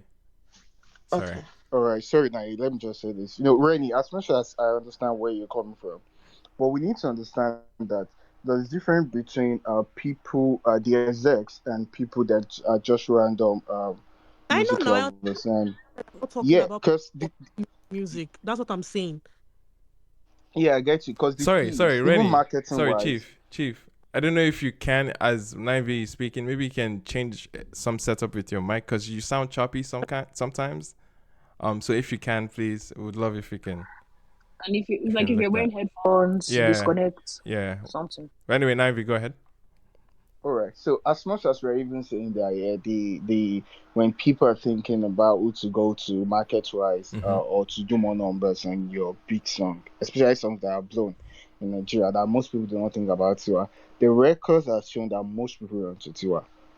Because even if you are saying they don't think about Tiwa, at the end of the day, they are the people they run to. Because right now, off the top of the head, we've mentioned like four different Nigerian hits that the remix they always run to Tiwa. That's when The Kiss spacing Daniel between added. those and the spacing between someone like Olamide's remixes, his remixes, is not the same. It's clear. Olamide's feature run this year alone, ridiculous. Absolutely ridiculous. Davido's feature run in the last 3, 4, 5 years. You want to compare it to what Tiwa has on her No, no, discography? no, no, ready. We are not comparing. I'm not even doing. I'm not even arguing what they are doing on remixes right now. What I'm trying to say is that people that are making decisions when you have a Nigeria hit, the first person that I can even say the top two persons because apart from big artists pitching, all right, they want to stay relevant. They are pitching collaboration to people that are making it in Nigeria, which I think majority of the big artists do, unless they are busy and they are not in the country. Tiwa Savage is like the go-to person when you are trying to calculate everything because the money you'll be spending on this artist, I don't know the money Tiwa Savage is collecting, but if I Yeah, we should don't know guess, I that. would say Tiwa is not collecting up to that one. And also, you'll be doing almost the same number, or you'll be touching almost the same ground that you were not touching because people that are listening to one thing you should understand is when you have a Niger hit, you have to believe that you've touched all the persons you ought to touch in the country. The only thing you are doing with the feature is to go outside Nigeria. It's not that you're trying to Not touch the every people you've already case. touched. Not every You case. get me? It's not an umbrella Yeah. thing that everybody wants to blow Sometimes to outside. extend, sometimes to I can't hear cement. you, man. Sometimes just to stretch the shelf life of a song. Sometimes it can just be that. Yeah. As well as that, but you're just trying to extend your what's the word right now? Your territory. The songs, the people No, I listening to your agree, song, but I'm you're saying just it's trying not to it's not extend every it. case. Do you think it's not every case? It's not every case where it has to be Outside it has to be facing. Okay, that outside, makes like sense. like obviously in Fido's case, we just say he's focused on the outside or say UK US perception of the song just by having Tiwa on it? No, that's where I'm going. Yeah. That's why I said if you are featuring all this, the so-called victory, that is you're trying to elevate. But when you check your numbers with the what's the numbers on your streaming platform or wherever, the places you've touched, you feel like okay, you still have to touch some places in the country. Okay. And all I right. feel like when you're thinking about artists to go to, Tiwa is like, I feel like they respect her enough. That's what I'm trying to say. Respect is there. Yeah, Because I people get that are that. making decisions, they go to her when they're making decisions, and the record is there to show for it. No, of course. And we've mentioned like 4 course, years, of and course. if you're going to think about that, I think we can mention like 10. Of course, Tiwa is a off our head. superstar, guys. Like no one's doubting that. People are still seeking her. I'm just saying she's still in the space where there are others. There are options essentially. But That's what it is. yeah, Because everything I never speak in vacuum. I never ever speak in vacuum. I will still repeat it. Her mates, when it comes to like legacy artists, Olamide, Davido, Wizkid, Burna Boy, and everything. When it comes to most sought after remixes, I'm telling you that people, Olamide especially, is the usual suspects. I don't know why I even forgot to mention Olamide is the usual suspects, especially when it comes to street vibes, streets, whatever. A lot of I them. think it's Davido. I think Olamide doesn't charge, to be fair. That's also Davido is the most sought for. And one thing that affects this piece like availability, who is more accessible. Yeah. And I think that's the biggest point is accessibility. And also who is willing to like jump on your song, because most of the time if you're coming to like if you drop a song and you expect to pay all these guys, most of these people can't really afford it. So it's just about who knows who. Yeah. That's why Davido Olamide doesn't charge for small artists. Right. Do you know how many? Yeah, but there are some people that do that. But I feel you, Sha. Some people I mentioned Olamide specifically. Right. Okay, so sorry guys. Just to keep the conversation going, because I know we have other songs that we're tapping into from new music, so I don't want to spend all the time on this one. But just to wrap up this particular conversation, I know Naye had a hand up and wanted to chime in at some point. Naye, did you just want to add anything before we spiral? Yeah, no, I just wanted to say that I just think that the actual value of Tiwa, I think if an outsider is coming in, is based on her alone. Like, I don't think it's anything that anyone is not like someone is not respecting it or it's a business by the end of the day. Right. You're gonna see if Wizkid tweets a song, it's gonna travel. Not to say that if Tiwa tweets a song, it's not gonna travel, but I feel like she has more of and this may sound rude, but she has more of an influencer travel as opposed to a superstar travel. Okay, that's rude to Tiwa and influencers. Wait, who are we talking about, please? What I mean by that is not that not to say bomb before we move. I think it's the way she's like saying it. It's not. I'm not saying. I think I understand what you're saying though. I'm just. What I mean by that is like she's very much, guys. You know, like star power now. Is that what you're saying? Star power. She doesn't have like, if for example, if people get gassed if Wizkid just reposts something on their on the story. Mm-hmm. Tiwa doesn't have that, probably because of the amount of time she posts on the story. Do you understand what I mean? Yeah. Like it's not even that. It's not like she doesn't have that. It's the level. It's the just level. the level. And that's what I was trying to get to. Like there's still exactly. Yeah, there's still a disparity. What I'm trying to say is that I think it's just more on her, and people can say accessibility as a factor, but there's still a way how your accessibility can travel. What do you mean to people? And we can go back to the conversation. Well, we're not going to go back to it because of interest of time, but in terms of, we can go back to that conversation about Tiwa and her brand. Like it literally falls into that category of we've had that conversation. We've had that conversation already, right? Mm-hmm. So it falls into how she is perceived by, let's say, her listeners or like wider audiences. Mm-hmm. And that can also infiltrate into, people who have an amazing song and who they may choose. And obviously we've established that, okay, it's not only down to the artist alone, it can also be down to execs and everything like that. So there's so many factors that come into play where Tiwa Savage may not be seen as that person, but I think musically anybody would want to have Tiwa on the song, especially if you're someone who's just coming up and hasn't had like a hit song. Of course you want a big artist to jump on your song. So yeah, for sure. All right, I love that. That was on Awolowo remix video on Tiwa Savage. There were other to drops. be honest, I didn't realize that everybody was there. No, I was literally when Iman said what he said It about was let's joke. move the conversation. I was about to be like, Belema, it's you that caused this. It's your fault. No, I think it's fine. And at any point we'd have brought up this remix. I'm sure we'd have had this conversation naturally. But in terms of new music, we also got a record from Crayon and Young Jonn, produced by London. Song is called. I have the song here. Song's called You. Has anyone tapped in? Crayon, Young Jonn. Please, guys. Please. I'm not gonna lie, give you. We know what we're here for. The radio silence here, man. Come on. To be fair, Emmanuel, can I shock you? Belema, you have? Yeah. See. So everybody else, shame. Sorry, Belema. Everybody else, shame. Meow. Shame. Everybody say shame on yourselves. Breaking news, Belema has listened to a song. Wait, I didn't know it was our job to listen to new music, bro. That was a tough job, bro. Chibi. That's the whole point of this You don't section know the now. space that you are inside. Are you okay? Chibi, are you a newcomer?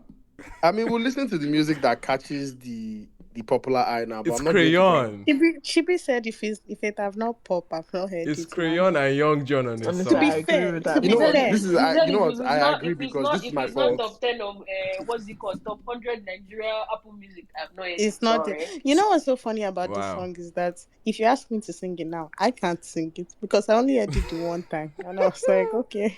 No, but usually new music is to hear something that taps. Now you listen to all the stuff and you're like, No, somebody that you really care Chibi, about. it's not. Oh, so someone that so you don't care about Crayon. Emmanuel. Oh, so you don't care about Crayon. Got Emmanuel you. said it's not. Got you. So you don't care about Crayon then. I mean, he's not. It's not scary. I feel like this is a very good conversation. I feel like Crayon had a strong Chibi part for me. It was a But single. then he's lost me. Wait, he's lost me in a couple of his like singles. I think I heard the one with DJ James and I didn't like it. I thought it was a low hanging fruit. And I was just like, I think you can do more. And since then I've just been a bit if as an artist, right? Anytime when you call me, I'm available. I think as an artist, how prolific you are in like your drops, like keep like people tapped in. If you're good at like quality music, I'll be more interested in like, oh, this person has a track record of dropping quality. And if I see you drop mid in between that, I will kind of tap out until something else like kind of pulls me in. I mean, that's just me personally. Said, don't drop mid. Don't drop Okay, mid. but fair enough. I mean, that's just me, sharp. No. He said either you drop the mid at the beginning or at the end of your life career. Don't drop it in the middle, man. Chibi, But obviously, I still pay attention to Preferably No, at I'm- the end of things that catch my ear. career, please. you guys. Sometimes don't take me too serious. I was just like. Now, anyway. of course, Iman has heard it. Emmanuel has heard it now. Yeah, Iman is doing that Rihanna record. It was doing a reference for interpolation. Yeah, I was. But Chibi, funny enough, Crayon has like diehard fans. I just want to let Crayon you is know. pocket talented. Like I'm bro. tapped in. Like I think he's very good. Diehard I've been to fans, concerts, bro. like for sure. Yeah, Very good Like guy. not just in Nigeria, like all over Africa and shit. For So, sure, like, for sure. It's understandable if you don't really like We if all you don't love tap into him. Crayon. We No, just please don't hear don't the get me classics. wrong. No, at all. Like, Chibi, I'm a big I'm fan. teasing. No, I'm. Yeah, No, of it's course. not you I'm responding to Emmanuel. Yeah. Like I'm not. Yeah, I think Dabira is saying something about how. No, it's based off what you said about like you want to drop mid in the middle of your career. Yo, Davira, I think real I quick. sounded a bit harsh in between that. Like I Yeah, that was harsh, That yeah. threw me off. No, Yeah, that's fair. I hear that. Sorry, quick. Chibi just did not- his life. Sorry, Chibi quick. just did not like Avile, so he wasn't as tapped in. So I he can't didn't even remember know the that song. He Crayon wasn't was available that to was enjoy all. the song. That's what. Yeah, it do usually happen sometimes. I get it.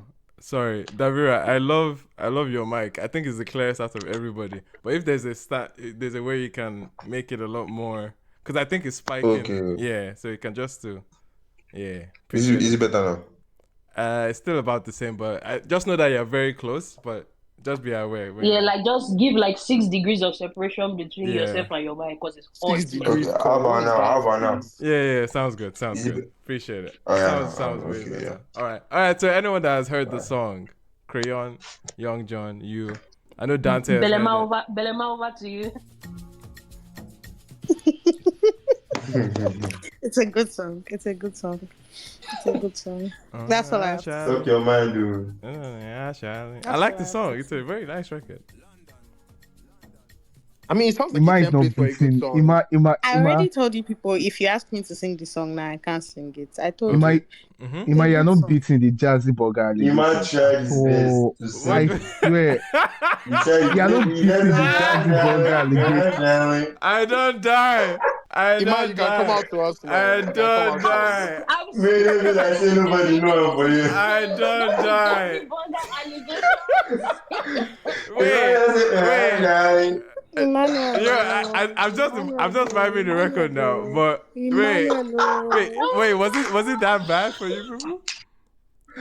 That Nah, I'm guessing Jazzy Burger. No, but anyway, that's interesting, Sha. But No, I'm sorry. I think that's one of my favorites. Ima ATTW, like, what's it called? Like allegations. Jazzy. I mean, but This is the first I'm hearing of that's it, the so I TL can't- Jazzy Burger. That's the TL Jazzy Burger thing now. But to be fair, Ima man, has like daily subscription. to be fair, Jazzy Burger. Crayon and Young John. London production too was clean, man. I enjoyed the record. But does anyone have their reservations that they'd like to share? Because it looks like they I've are. heard the song. I don't have reservation. I like the video. Okay. The video was really nice. Right. It was so there was a music colorful, like video? clean. There was, yeah. Yeah, and it had like really beautiful transitions, like very smooth, like dark thing to like the phone booth to like him walking out, then Young John coming in from like some guys in the section. I really enjoyed that. Yeah, I saw the music video too. It's fun. Yeah, This it makes you appreciate Maven and Chocolate City, this collab that they have going in between them, where they're always like sharing stuff. I'd like them to see that, like Rema and Black Bones. What's up, man? What they saying? Why hasn't that happened? It probably Yeah, worked. I feel like it probably worked, but like it's just timing. Everything's timing. Yeah, man.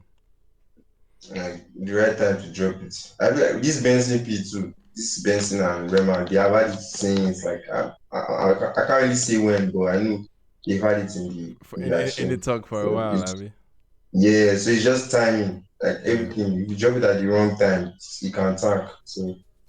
Oh yeah, Benson said I was gonna be his first record for the year.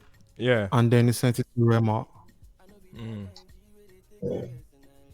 Also, I just want to point out that first record of the year dropping in August is crazy. I'll be September. But wait, when did that if you work on artists, that's what they see. That's not the for year doesn't Benson. start till the second year, like the second half of the year. Like that's what they see. Okay. I know. We'll get to that person that is their first drop of the year eventually. I have get a submission. We'll get there soon. You have a submission. Wait, real quick. Actually, I had another song to get to, or at least a project to talk about rather. We have Lex Ashe in the building. I know he's in listening right now.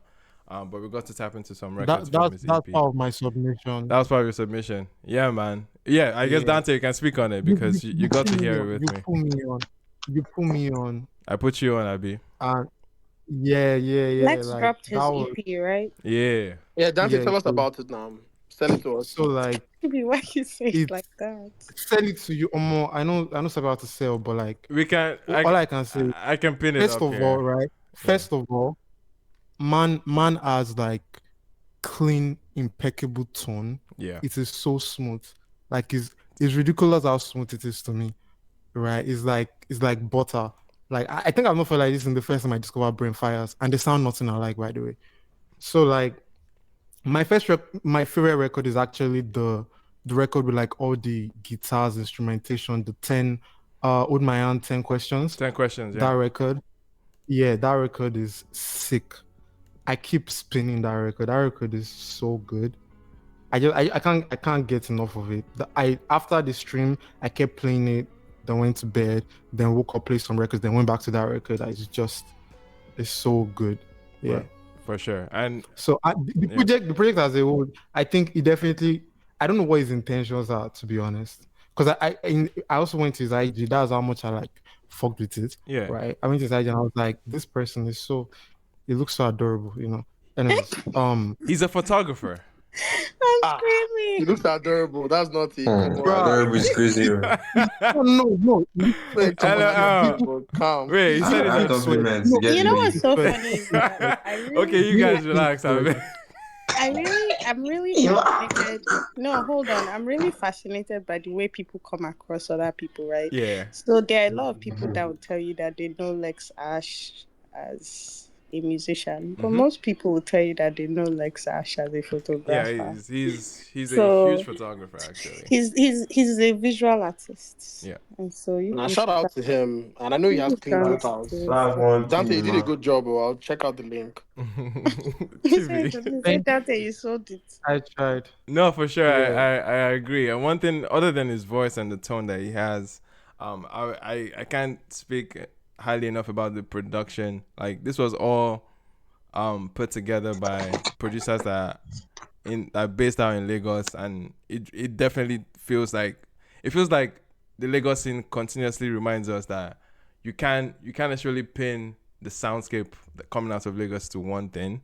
You're hearing very, very Eurocentric EDM type of production elements that you wouldn't necessarily like attribute to most people from Lagos, and it goes to show the depth of music that's coming out of Niger, and the production on this was next level on that note. Shout out to Cordy Sheets, if I'm saying the name properly, but he co-produced with Lex Ashe on many of the records too, and they have like an entire community, an EDM community called Sigag. I'm not butchering the name, but I've heard about the community time and time again, but it reminded me. Wait, they are Sigag, isn't Sigag? They do a bunch of remixes.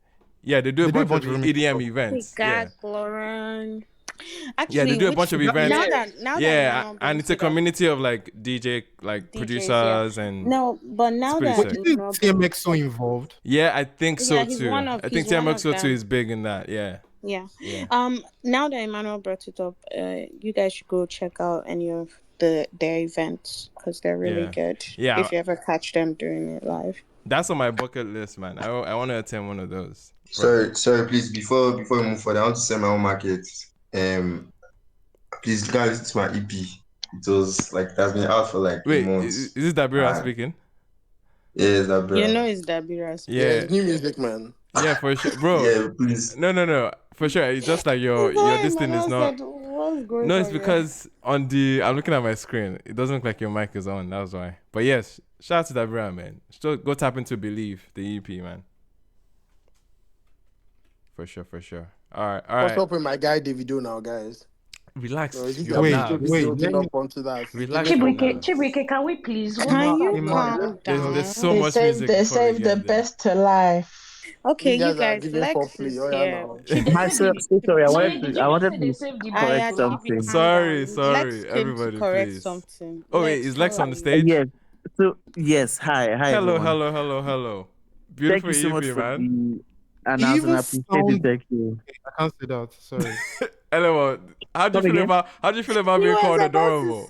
He even sounds adorable. Dante, I don't fear you. Why they? You're too kind. So I wanted to quickly correct something. So Sigag is B's friend.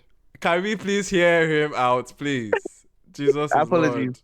Lord. So Sigag is a person. Sigag Lauren is a producer, is an EDM producer. And he DJs too.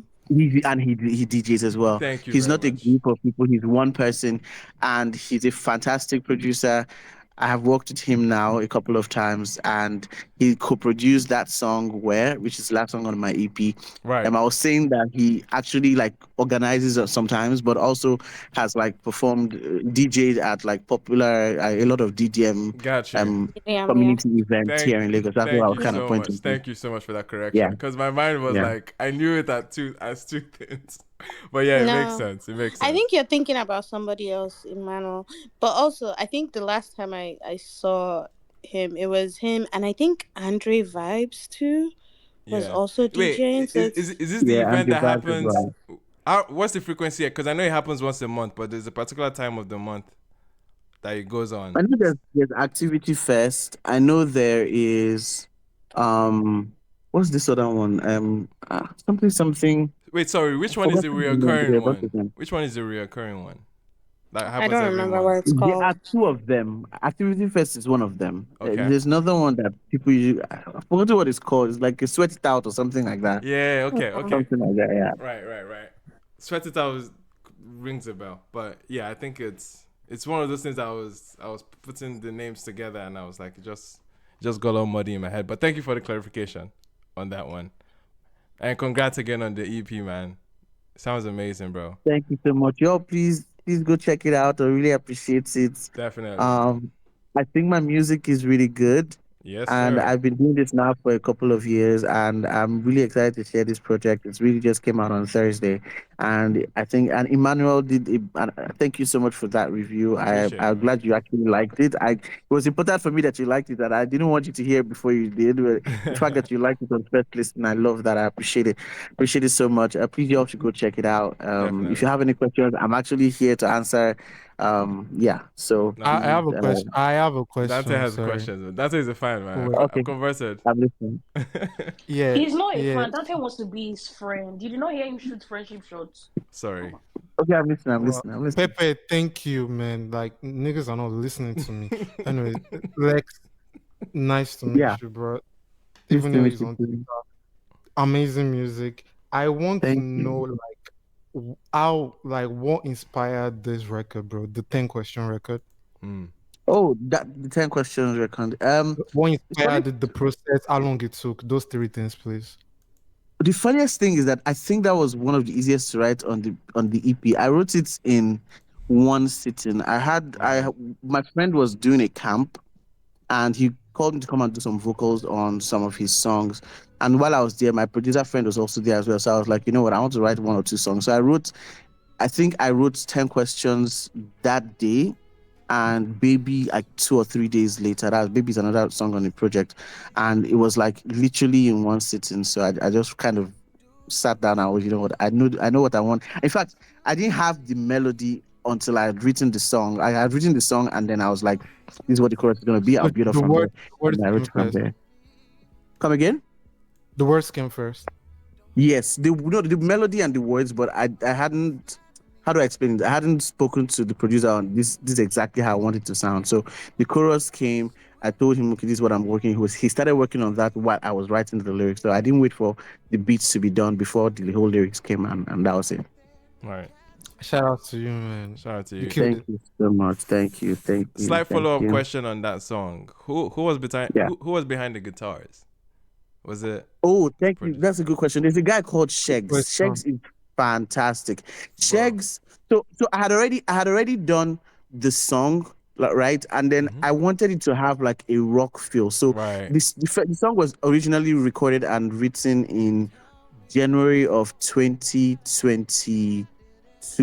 Okay. But then it was literally this year when we're like finishing everything that I was like, you know, I need rock guitars on this. So I called my friend and he referred me to Shegs. I've known Shegs before, but I didn't have a direct contact, and so he gave me his contact, and I spoke with him about it, and he was like, okay. So I was going back and forth with him on what I wanted it to look like, and once it was ready, I just sent it to Cordis, and Cordis did the mix, and this is how this came out. It was fantastic. Shegs Ade on Instagram, that's his handle. It's fantastic. Shegs Ade, right?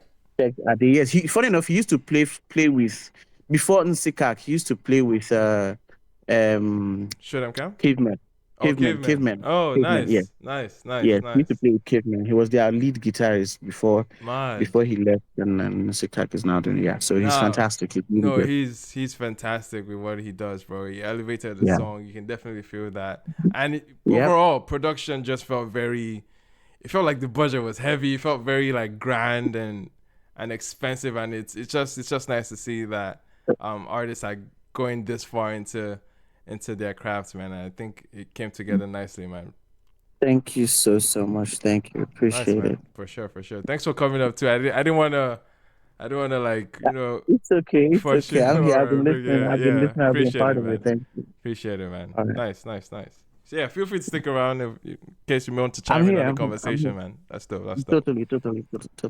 All right. So yeah, man, a lot of new music, of course. Other drops that we got to hear was from Spyro. Spyro dropped a 2-pack. We were speaking of Who's Your Guy earlier, but essentially Spyro has dropped a 2-pack now. A song called Stand By You, and there's a song with R&B pop legend group Styl-Plus, and I think that song Irreplaceable. Fantastic moment too. Anybody hear it and tap in? Other thoughts on the Spyro 2-pack? I heard the record with Styl-Plus. I thought that was calm. I thought it was fire. Yeah. I thought Zeal. I don't know if it was Zeal. Bro, that it was Zeal. his verse. Zeal's verse was bro? insane. Bro, it wasn't just the verse. I think the songwriting as well. I was just like, what's going on here, bro? Like, that's a bit. Zeal's verse was insane. But I'm still annoyed by this. Midstream, I was listening to the record on Spotify. And I don't know how it is on other platforms, maybe like Apple Music. But for some reason, if this gets to Spyro, I've already tweeted him, and hopefully it gets to hear it.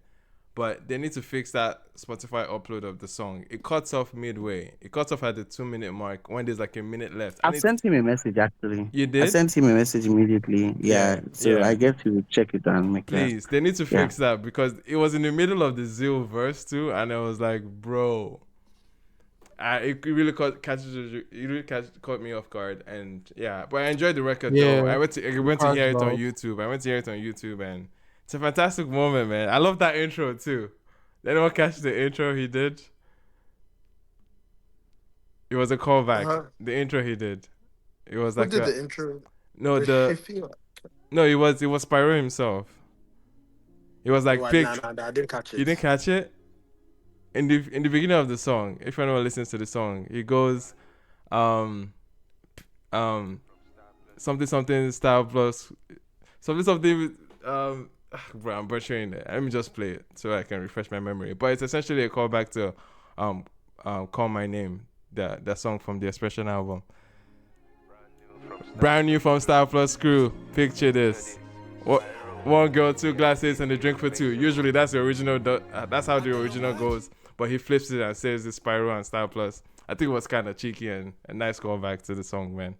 I know somebody listening to was like, probably punching the air about how close I was to it. But essentially, that was the nudge in the intro for that song, and I thought it was a very cheeky moment. Overall, the song is a nice, like, proper Afro R&B moment. Shifi as well sounded amazing. His harmonies were clean, man. Harmonies were clean on that one. Clean record. Did anyone care for the other song though, like the Stand By You song? Chibi, did you get to hear that one? Nah, that didn't come on my radar, sir. Yeah. Fair enough. The other one was a standard, like, it had that gimmick of like the sing-alongable, like, crowd vocals, like, moment. It had a few of that, but overall it's still a nice song. It definitely mirrors Who Is Your Guy in terms of the template of it. I think that's the song that he's going to focus on because it sounds like he's doing the classic 2-pack thing of a very comfortable commercial song versus something that might be on the French side or something artsy. So I think that's exactly what he was doing with this 2-pack. Stand By You might be the focus of his run on that one. But regardless, check it out. Let's see what you guys think on that one. Did anyone want to tap in before? Hey man, just something on this record. I was just gonna say that I would like to see Styl-Plus work with, like, because most times when artists have been in the game for so long, you think that, like, they're dated and, like, not into the times. Right. But hearing that record, I was just thinking these guys sound fresh. Like, I feel like I would hear them on a record with Wiz, and I think they could elevate a song. I think I could hear them doing, like, especially with the R&B guys. Yeah. I would like to see them work with more people. I think that there's definitely a spot. No, I hear it. They worked with Johnny Drill on his last project. That was also not bad of a moment too. They still have their, especially just Zeal and Shifi. Tunde is still running his P, I think. I would think still solo. I saw an interview about them getting back together, but let's see how that, like. Yeah, if they're getting back together, it's probably for a show and a big bag or something, probably. But I don't think they are like Styl-Plus the unit where 3 of them No, they talked about it. Oh well, at least I think what's his name talked about it. Tunde. I don't know. Sunday, yeah. That's who On talked was about it the it. Adeshokwe pod? Was it that one? Yeah, I think that might have been it. Yeah. It was on Adeshokwe's pod. He was talking about the reason why they broke up and them coming back together and all of that. Yeah, for sure. We'll see. We'll see how they come back together. But yeah, man, Styl-Plus still out here. I think I was more so like blown away by Zeo's performance on that song. I really enjoyed it. Anyway, speaking of other records or other drops, do you want to tap into Shally and Olamide new song? Or that? I mean, you know what's good about this song? I know there's agenda here. I know. But we before you guys go into your agenda, Emmanuel. Yes. Let me just say my submissions. One of them just going to talk about is Davido, but the other one is a record by an artist called Ravington. Oh yeah. It's don't say an artist called Ravington like nobody knows Ravington is. Like, you guys, please, right? I don't know who Ravington is. Okay, people said they don't know. Okay, sorry.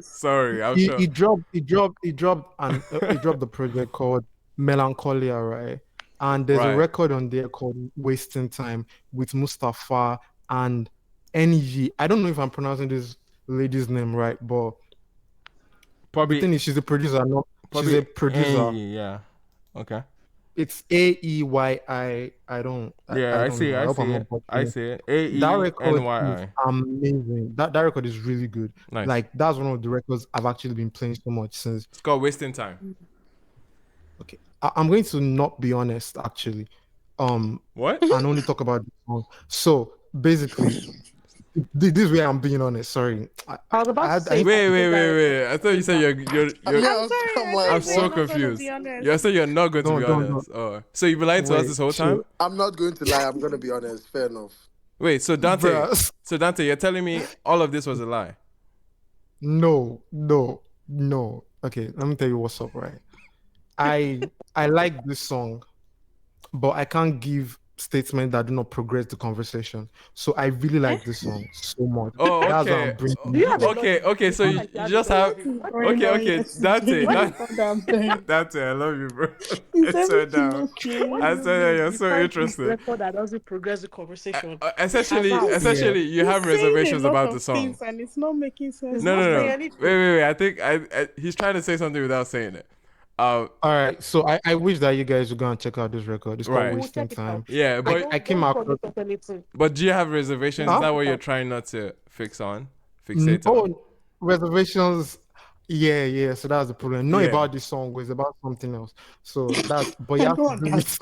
Wait, it has to do with this. It has to do with Ravington. The problem is I don't like half gist. You're either going to say what you want to say. There's no gist. That's the problem. There's no gist. All right. We'll move on then. I don't like what I am dead serious. Can I be honest? I don't like Wasting Time by Ravington. Okay, Wasting Time by Ravington, Mustafa, and all right. Okay. Now, can we go back to what I was going to say earlier? About Shallipopi and Olamide. The good thing about this song is that if nobody hears it, Shallipopi's mother can come and sing it for you. Babe, now, come on. Belema, how long did you have that in the tuck? She was no, but like shout out to her, man. Like no, but he can get the bag many ways. No, she's like he can get the bag many ways. Like if he's not available, his mom can go and. That was a good song, though. Proxy, we are here for it. Like mad women in male-dominated spaces. You know, go there, okay. You know, go there, okay. Are we addressing the song or? Yeah, we will. Just the banter first. Okay. I mean, we'll talk about the artist and what surrounds them as the song drops now. Okay. I mean, okay, you that want to address the song, I address it now. No, I don't have anything to address. I'm just saying, like, the song is a good song, and the song has a purpose. You have something to say. Okay, wow. Something to address. It has a purpose. I hear that. The song has a purpose. I think he's driving at like the club and like people that are happy. When has he not driven at the club? Like to get people out of depression. If you're depressed and like you feel like the song is the question is above the songs This thing you are like saying. Afro This thing you purpose. are saying cap has K-leg. Where's Lucy where you need a DYDX? Who is the person that just said like if your the Afropopos? question is What's above that? the Me, like oh, song capability to help you, then you can move on to the next song. That's what I just feel. So is it a Davia. good Guys, song or a Shallipopi's bad song? marketing Because what do you manager, mean by man. Is you is can move on? is a good song. Like you Or don't it's have to a good like it. song? Like if you Yeah. don't like it, you're not the target audience. That's what I'm just saying. you sound like all the time. Usually, is that not what they used You, to? I you, think You know Olamide's what? verse was nice, like in the context of the song. I think it was calm, not I bad. like Yeah. Which Olamide's verse is not.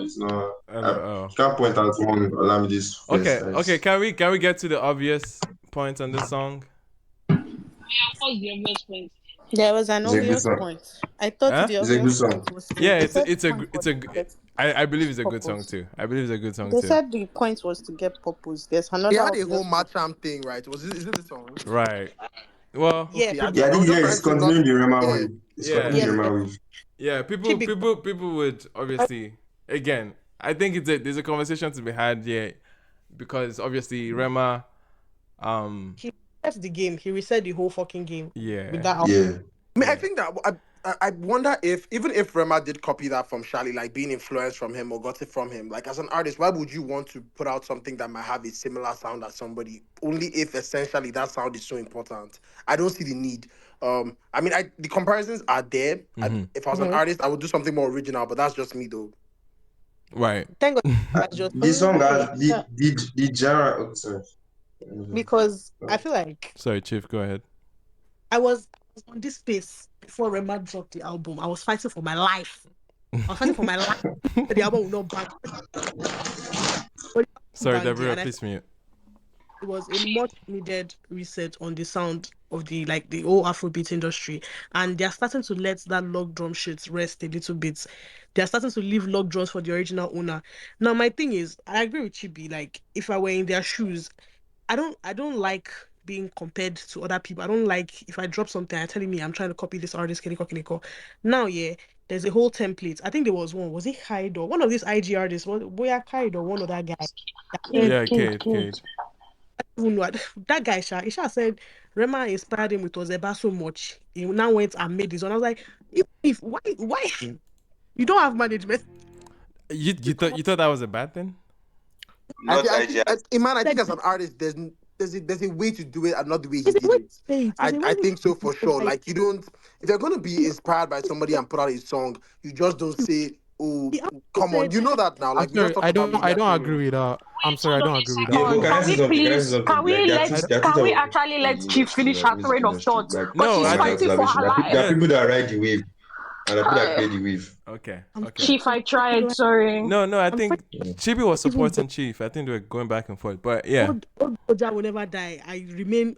What am I going to say? Anyway, Sha, like the way he said it, it made him sound like he loved the song so much. He went into the studio and tried to do one of his own. Now, there's another artist. I'm not going to be mentioning names for the sake of Emmanuel's mental health. There's another artist, a very important manager recently. The guy, the song that he released, I really, really like the song, but he sounds too much like my own Ebuka, like my own goats. And I'm wondering how well does that bode for your long-term career if you don't have like a distinctive sound, a distinctive voice, a distinctive record. I want Can us we to remember call names? I don't know all these terms and abstracts that are No. used. you Chief, So don't want Basically, forget my mental health. You can go ahead.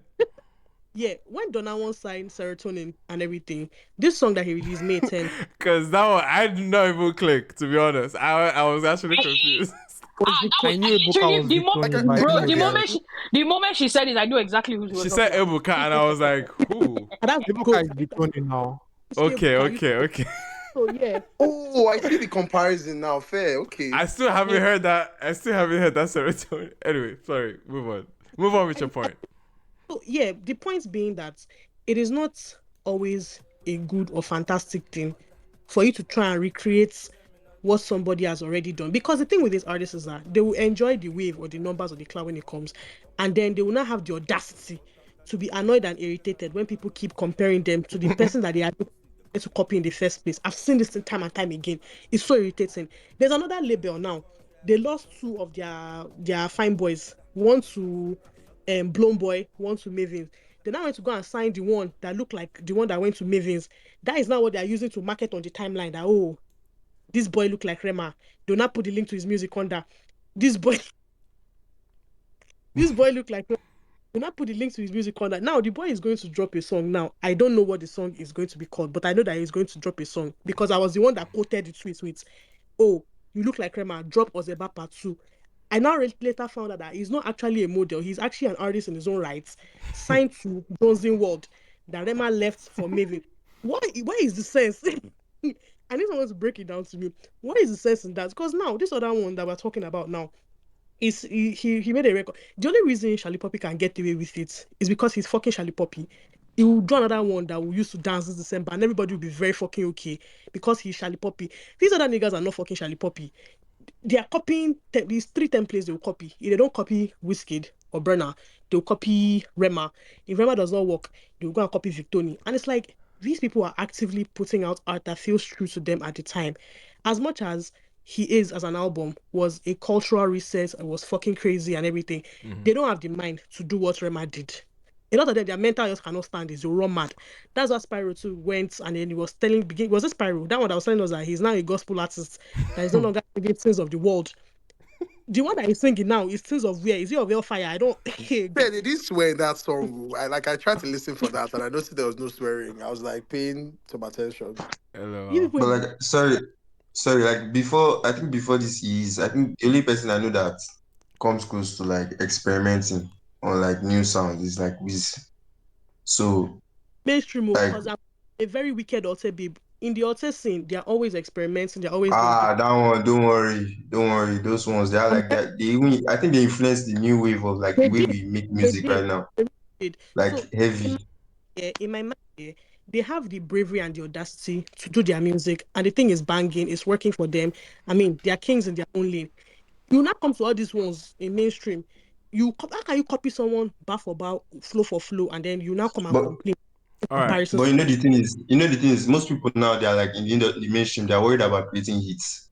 Like Yeah, there's something that Saz said. He said that I think when him and Luigi were working, he said something. He said when he was going to work with Luigi, that Luigi played him some songs, and he told Luigi that you like what I can discover from what you have heard is like you're trying to make hits. That you should go into the like you should go into every song just to have fun, like just create your stuff. Don't put it in your mind. Do you get what I'm saying?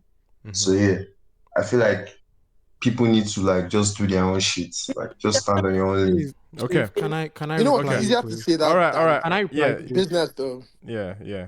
All right. This I love that you said serotonin sounds like Victoni, because interestingly enough, somebody told me they are unable to listen to serotonin because it sounds so much like Oxley to them. And now the third opinion I had was somebody said, "Oh, serotonin is giving me Nigerian John Bellion because of how he was in that. Is it killing me? I've not heard the song. I've only heard parts on TikTok. yeah, very strong. Jobeli Obao, please. I've heard the So song and I didn't have any comparison wait. saying which Where, is where true, I'm which going is where I'm going is people are gonna get different things from this artist, and I can see it, and I can see what you're saying. Sonically, with the reverb, seats, and all those things, it does feel like some Kitso production, right? But I do not think there's an issue with artists admitting they're inspired by a particular person. That's not what I even think. I said if you No, admit no.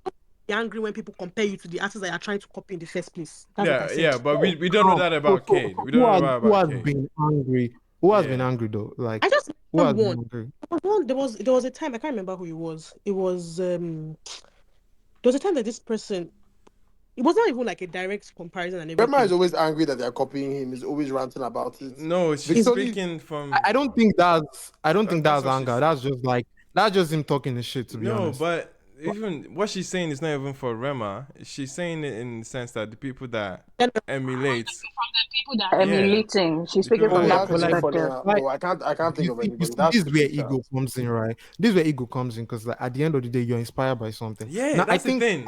I think what people should do now is that, if you come and they tell you you sound like this person, and you say, "Oh, this is not my reference. This is actually my reference." Do that, because at the end of the day, you have a reference. Everybody does. And the thing And that will give like space for a more honest conversation. Yes. But if you're doing it as if Nami first do there's nothing there. Yeah, Thank you. Yes, the Nami first do culture has been so and so I prevalent. don't think there's anything wrong with Kid admitting that though. I agree too. That was And I think he had a very nice translation in my own personal opinion. To be honest, it didn't, but we saw the attempts though. In my own personal opinion. I think that's where it becomes subjective. Sure.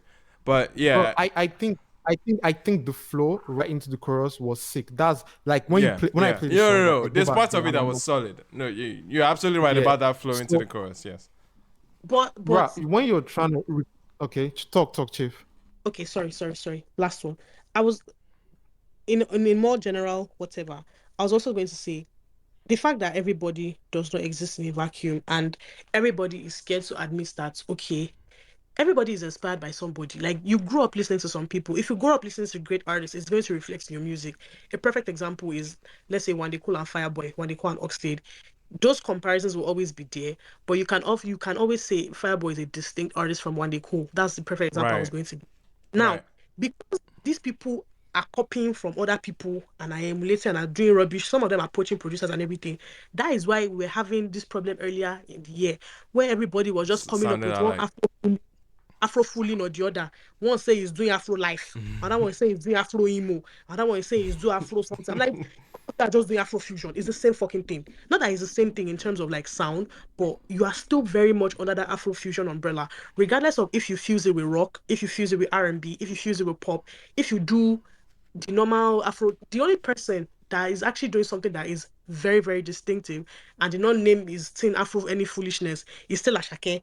And when Ashake first started out, everybody was always complaining that, oh, he's making Sungba times 10. The same thing happened to Rema when he came out and he dropped. My favorite track on that EP was Iron Man, by the way. They say he's doing Afro Indian. Only for him to go to India and get a big fucking bag because he kept doing his shit regardless. That kind of thing. The same thing happened to who else again? That they say, oh, you're not doing Nigerian music, you cannot blow, you cannot want it. No, that's how Davido. Okay. There's a lot of people. There's still terms. Yeah. So, okay. This is another thing I would say. Talking reality. No. But for real, people have been inspired by Davido. At least I won't say people. I think one. Okay, let me say this. I encounter artists, right? People have been inspired by him. Yeah. So there's two people. There's people who are trying to like find something that is their own thing, and there are people who actively wait for somebody to do something for them to be able to do it. That's where you see conversations of like, oh, I know if you don't, because I've never seen it done before. They're literally artists who will tell you they're not going to try something because it has never worked. And we're forgetting ego. And I'm like, let's bring back ego the ego is there, point. but I'm also like, who be ego? Right, like, but how does ego play there though? Okay, sorry, can you make that so question? I'm just saying, many people, in terms of admission at least to getting inspired, many people wouldn't necessarily come out to. They lie a lot. Yeah, won't come out to say, oh, I was inspired or influenced with a certain peer of mine. Usually they are. You know what's funny? I saw you tweet that. People are much more comfortable with like more legacy acts or people that obviously came before them, like years before them. I know there's not a huge gap between Cade and Rema, but essentially Cade is one of the artists that you'd say has, in a lot of sense, as being a kid while Rema was kind of coming up, and then look up to Rema. And they both came from like the trap scene, right? Yeah, like exactly. They have a lot of parallels too with their. But there was something funny I read. It was a tweet. Someone said they believe some mainstream artists are praying that some up and comers don't blow, so people don't see where they jack their shit from. And I thought that was funny. But where I was going from that side, like you can use like. Yeah, like they say the point of the autism, I'll be like, all right, this person might have tried this bounce 4 years ago, and now for some reason it's not. It comes like those conversations will happen more with like the OT producers. Yeah. Right. So where I was going is that like some people actively don't risk, right? You call yourself a creative. I'm gonna present a nuance that might back why this is a reality, but you call yourself a creative and then you don't risk trying more things, you don't risk trying different type beats. If you go on YouTube and you want to get like beats to like try and practice on or work on in a certain way, you stick to one thing because you've heard it before. You don't try, all right, let me try a different bounce, let me try a different arrangement, let me try this thing. Like you just send me 5 records and everything is the same arrangement. Why?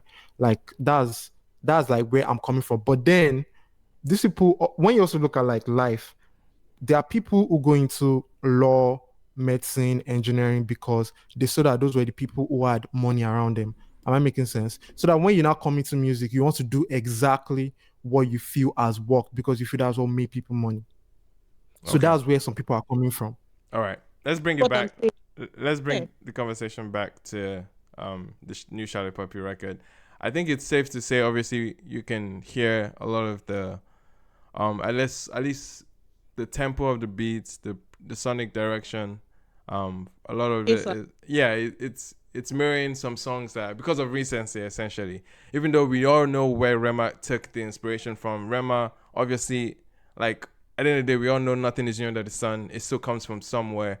If you do your due diligence, you can obviously point to where the influences are coming from. There are many moments on the Rema album where you can liken to a DJ YK Mule type of production and arrangement.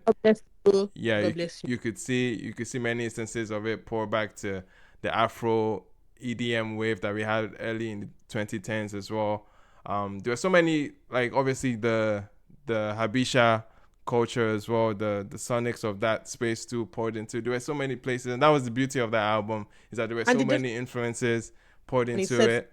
And the one thing that we should be able to celebrate, and I think it's not a bad thing to shame other artists for, even though yes, again, it's a very, very egotistic sound like industry. Everybody wants to be like, I'm standing on my own, I came up with this shit, like no one inspired or did anything for me. It's fine to say that, because if Rema is in fact going to influence the space, this is how he's going to influence the space, by others essentially picking it up. So if there's anything that is this is making it clear, is that Rema's effort is essentially commercializing or amplifying what we've known to exist in other spaces, in the street spaces especially, to see it become a lot more common and inviting for other artists to go in that direction too. So this Shally record, obviously, it sparked that like it sparked your ear and said, okay, yeah, you can definitely hear the connection here to Rema,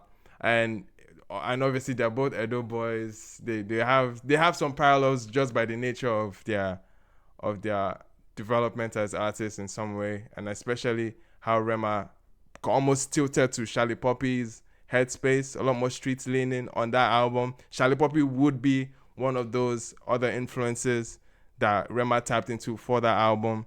Okay, there's a reason why he's only Shallipopi and Odumodu as features on that, because Rema's direction was to localize and domesticate his sound coming from the international like gaze of the calm downs and everything. He really wanted to make a Nigerian effort, and he sought out two of the most significant names in recent times that have really, really like made a statement when it comes to the sonic shift and how crass and how streets the soundscape has felt like. So Shally and Odumodu are two names that are behind that. So it made sense that he went in that direction. So a lot of this is artists bouncing off each other, and I think it's a nice thing.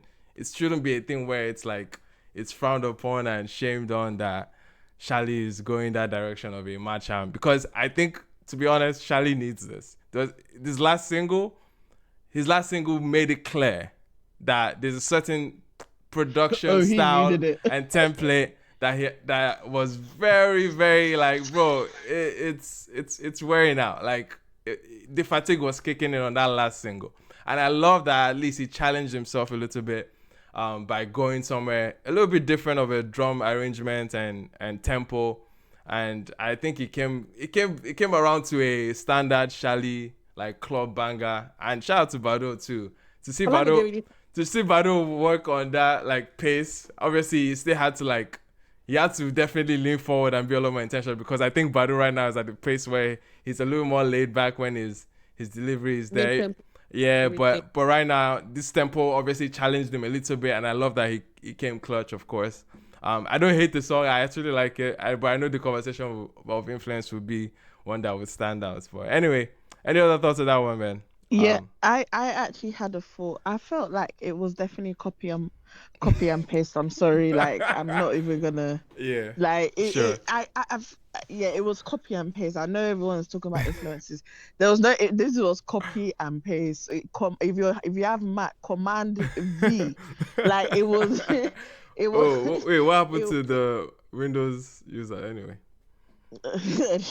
But like, no, but I actually think that was just too. It just seemed very Rema, like that one. Yeah, it was too glaring for you. Yeah, it was. It was very. It was.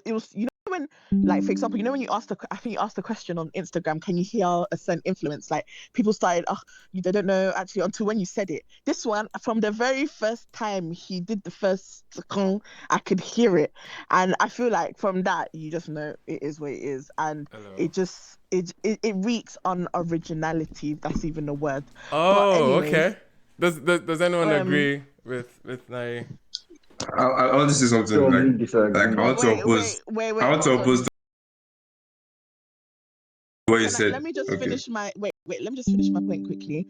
With what Emmanuel said in the last part of what you said about Rema was trying to domesticate his listeners and all this kind of stuff, like focusing on the Benin. Rema, you wouldn't have known Rema was from Benin if he has not mentioned it in his music, or he wasn't making an active effort on a brand kind of vibe to say that they're two Benin boys.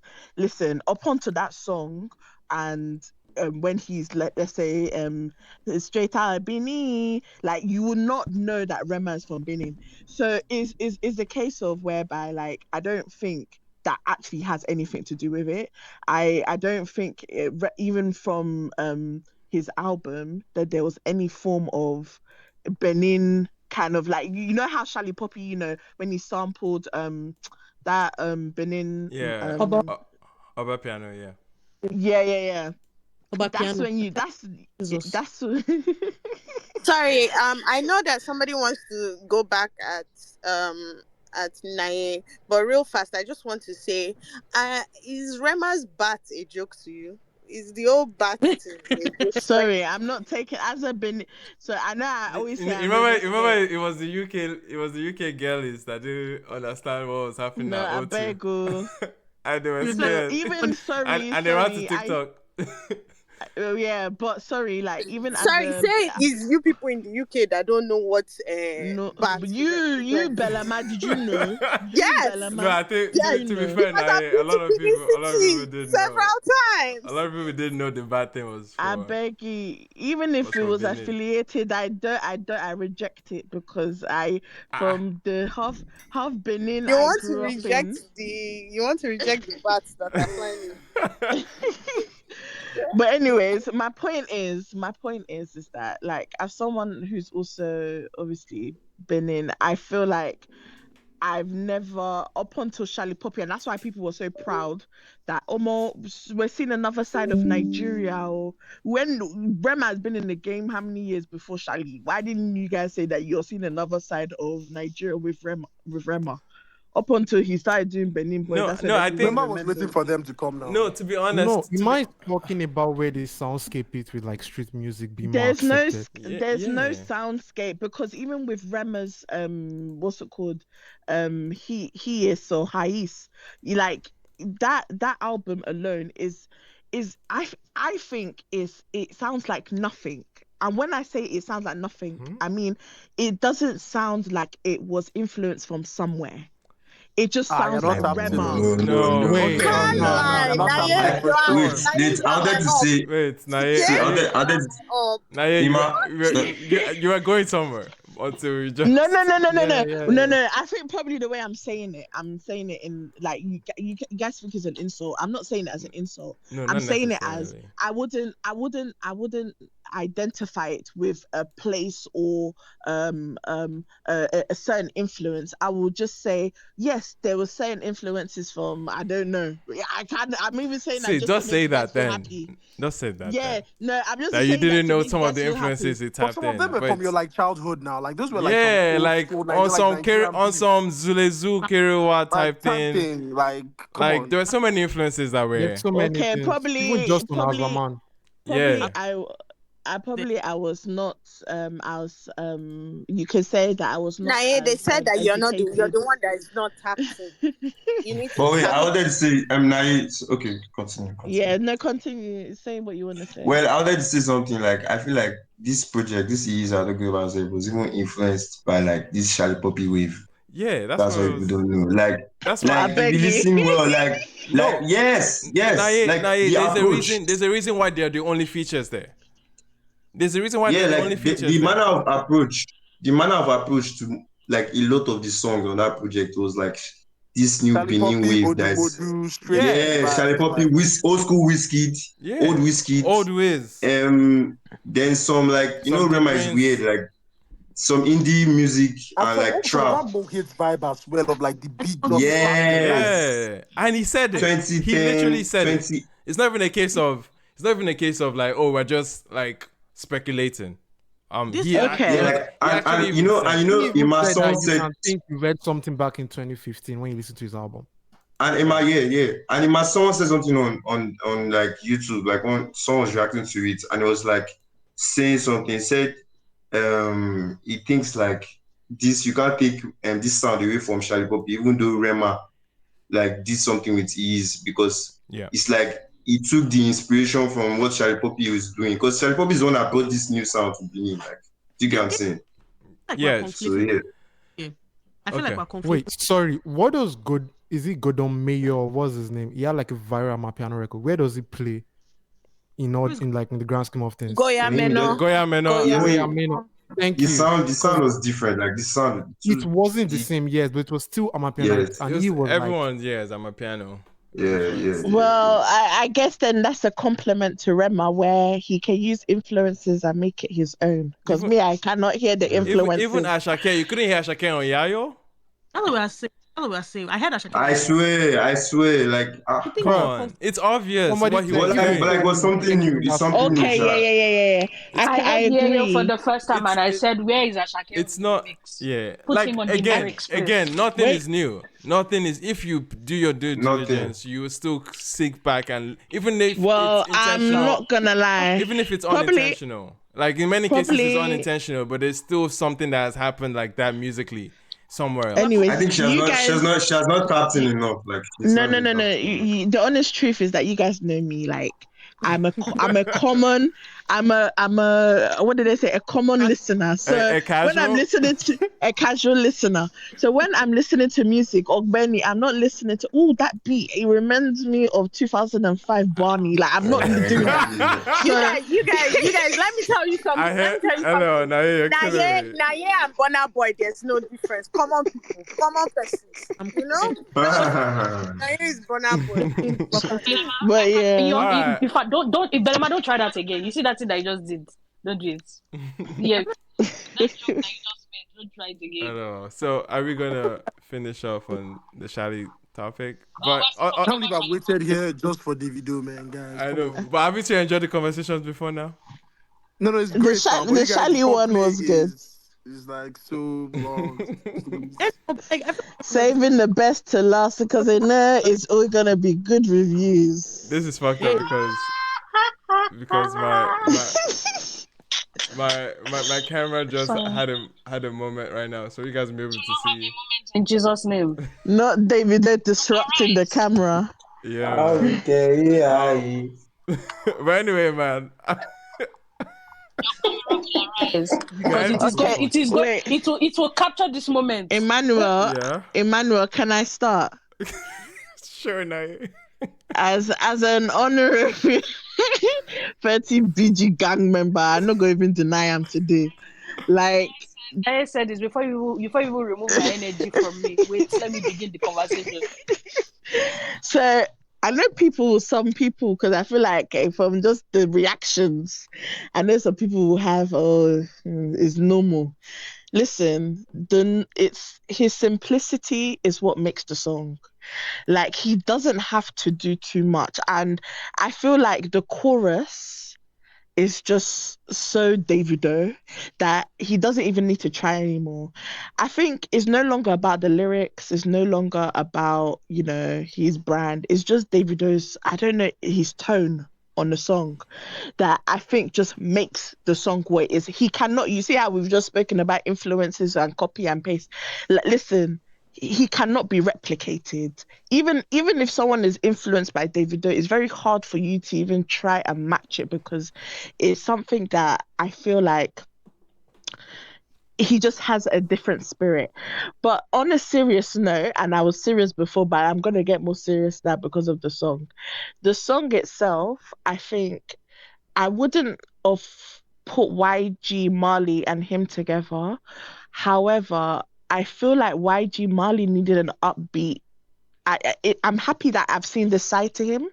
I listen to him quite a bit. And he makes like quite good music, and is very like mellow tone. It's not something like, that you can dance to, in my opinion.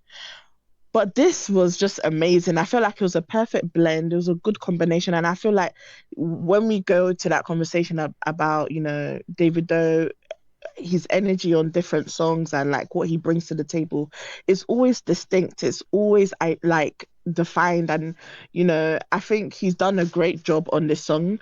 I think I wanted to not like it, and I know this sounds stupid as a 30BG member, but I wanted to not like it, but I honestly I honestly couldn't do that. Even for the fact that I went on my stories and I said 30 BG gang members gather. If you see the amount of likes that I alone got on my Instagram story, how much more is this song not going to go to number one?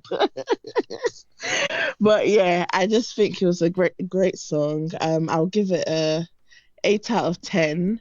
The fact that he's already got a dance for it, obviously you can tell that it's good. Do I think that it's gonna be his Dance is too complicated. Huh? It's too many levels. Even him, it's too complicated. Yeah, I just know the duck dance. I just call it the duck dance. Where they flap their hands. That's all I can do for now. And the drumming part. And I was listening to the gym today, and honestly, it definitely helped my my cross training cardio. Yeah, especially in the chorus. So what I do is hit. Yeah, so in the chorus part, I go faster, and then in the YG part, I go slower. So yeah. Fair enough. That's my fair enough. All right. Does everyone mirror Nai's sentiment? I know Dante, you wanted to chime in. Yeah, man. Amazing record for my side. I love the song. Okay, I think I said I love songs too much. Anyways, I like the song a lot. Ain't nothing wrong about that. It's nice to love songs. So here's the thing, right? So typical 01 like template, right? But like Naya said, I love Davido's tone. I'm one of those people who likes Davido's voice a lot. Like a whole lot. And I like the arrangement of the song, the fact that like there's something before that, oh baby, all of that. And then like credits to like the person that wrote the record with Davido, the Moonlight Africa or something. Yeah. The first time I came across that name was a song Lady Morgana with Tariq on Ijoya 23. That was when I came across that. Yeah, so like I was like, oh, this is so interesting. So I was like, till now there's no like credit for YG Mali on writing. So I was like, maybe he didn't write his part because because the ending of YG's verse is like functioning as like the bridge of the record for me. Yeah, I saw that too. And it's like the way it was even slurring or like trying to sing in a way, it felt like very Nigerian Afrobeat writer. Very buju. So okay, yeah, you could say that. You could definitely say that. So me, I like the record. And it just makes sense, It makes sense that Whiskey gives us Piece of My Heart and Davido gives us this. Bro, because this is who they are. Like this is 2020 all over again. This is Made in Lagos versus a better time. We saw okay, no. Why are you rejecting that? Why are you rejecting it? Taj is on here to cause chaos. No, why are you rejecting that though? I knew this conversation wouldn't have gone if you did not mention Davido. The only way I'm comfortable with this, okay, Dante, why are you disagreeing with that parallel? Back to 2017, 2016, like Sounds of Other Side and whatever Davido was doing at that time, with like coming to like more African traditional sounding records, and Whiskey was going towards more R&B routes. That's where you should take it to, not 2020. 2020 was evident too. No, I think it was more 2020. Don't try. 2020 was evident, bro. It was clear from both their familiar. I don't agree. I will never agree. Me? Can I speak on this Davido record? I like Davido. Sorry, everybody gets it. Yeah, makes sense. So I like Davido a lot. But anyways, oh god, this guy scattered my head. Sorry. I like Better Time. That's the funny thing. I like Better Time. God. See, I like Better Time. Underrated album though. Okay. It's so underrated. No, I was referencing 2020 just to show the disparity between both of them. I think it's clear. I think it's very clear. Yeah. And sonically, their identity. Look at the amount of like Americans it was featuring. I don't know, but it was still bringing them to more traditional. But it still had national, like domestic hits out of that. And it had deep cuts as well, good songs. I think like songs like Tanana are quality songs to me. Okay, like whether or not thank you for bringing up ABC, right? There's a record there called Sunlight. Let's not get too far. This sounds like a lot of cope, man. Are we talking about AWUKE? Children of God. Children of God. We are going off topic. We are going off topic. No. Let's okay. I will ask the question another time because I think people on this place might have the answer. That was what I was going to ask. Okay, wait, Dante, real quick, just so we don't shut you off. Where were you going with the Sunlight? The Sunlight, there's a voice aside from Davido's voice on that song. And I don't know that. No, the person. You know, see, they go that part, not that part. The part there was like an ad lib. Like, okay. You know, who knows Sunlight at the top of their head like that? Anyway, Sunlight is not a bad record. No one said it's a bad. No one. Okay, but nobody said it's a bad record. All right, can we relax?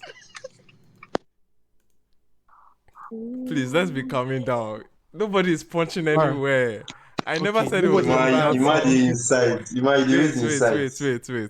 I don't know why. I'm sorry, that was the funniest reaction I've ever seen to anything. How can somebody say nobody knows the song off the top of their head and you're saying no, wait. How did we get there? You know, I felt that way because I know the song off the top of my head actually. Like I know a bit of it. So I just feel like sorry. I know the song as well. Sorry, I was just let's move on. Okay, Emmanuel, next time don't be asking those kind of questions. Clearly, yeah. So Dante, sorry, yeah. So Sunlight. No, don't say sorry. This is fun. Anyways, no, ignore Sunlight. I'm going back to where we are, present day time.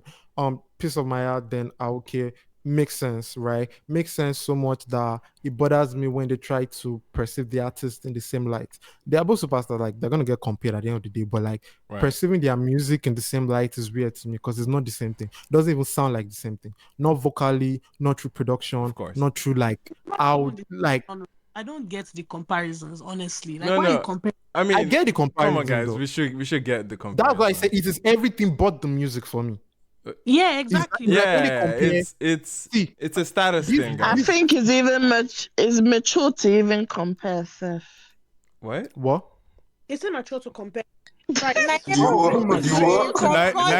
has dropped so many bombs tonight, man. I don't understand. How is it mature? Anyway.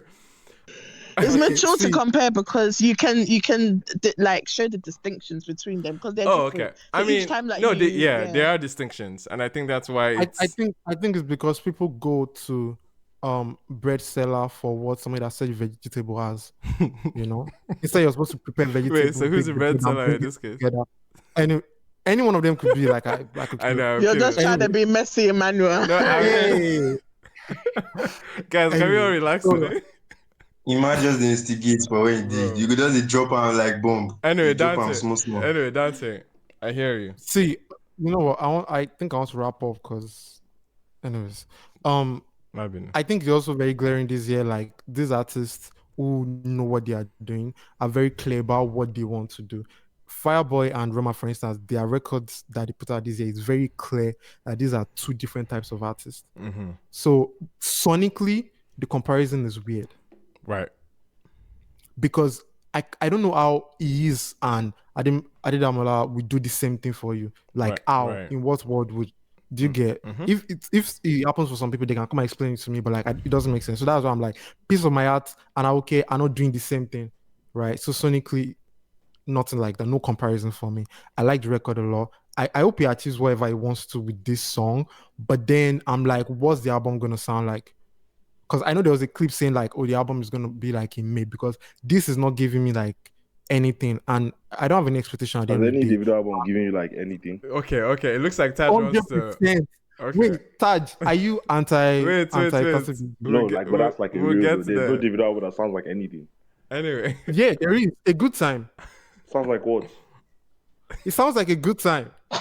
This guy did it too. Anyway, this line of questioning. We'll a get better your time. sounds like a better time. Okay, real quick, Dante. Just to conclude. You know what? Just to conclude. This one will sound like AWUKE time or something like that. I'm sure, like it will sound like general too. Okay. You're funny. No. Taj is gonna have his moment. But Dante, did you wanna? No. Like okay. Taj gagged me, man. Let him silence you, Dante. Yo, guy. Dante. Whoa. Dante, for this space, you know, say I don't watch you. Davido, don't let these niggas. Don't let these guys like. They don't have to let me. I get here. No worry. Oh man, Dante, thank you so much. I didn't even say anything crazy. Thank you so much. Anyway,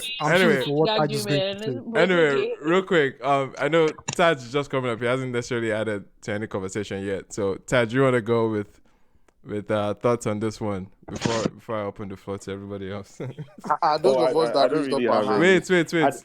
I don't really have any like grand thoughts. It's just what it is. Like I'm not here to like rebut people's points, but I would say on my own ones, I didn't really hold much to the record, but I have been in the clubs. I've heard it. And what's the effect in the clubs? There's an effect in the club, but I think I as much as Afrobeats is a like we love dance music, but I hate to use club to judge good music, man. When it comes to Afrobeats, because like I think anything can fly in the club as long as it has a dance pattern and it has something to hold on to, and there is something to hold on to.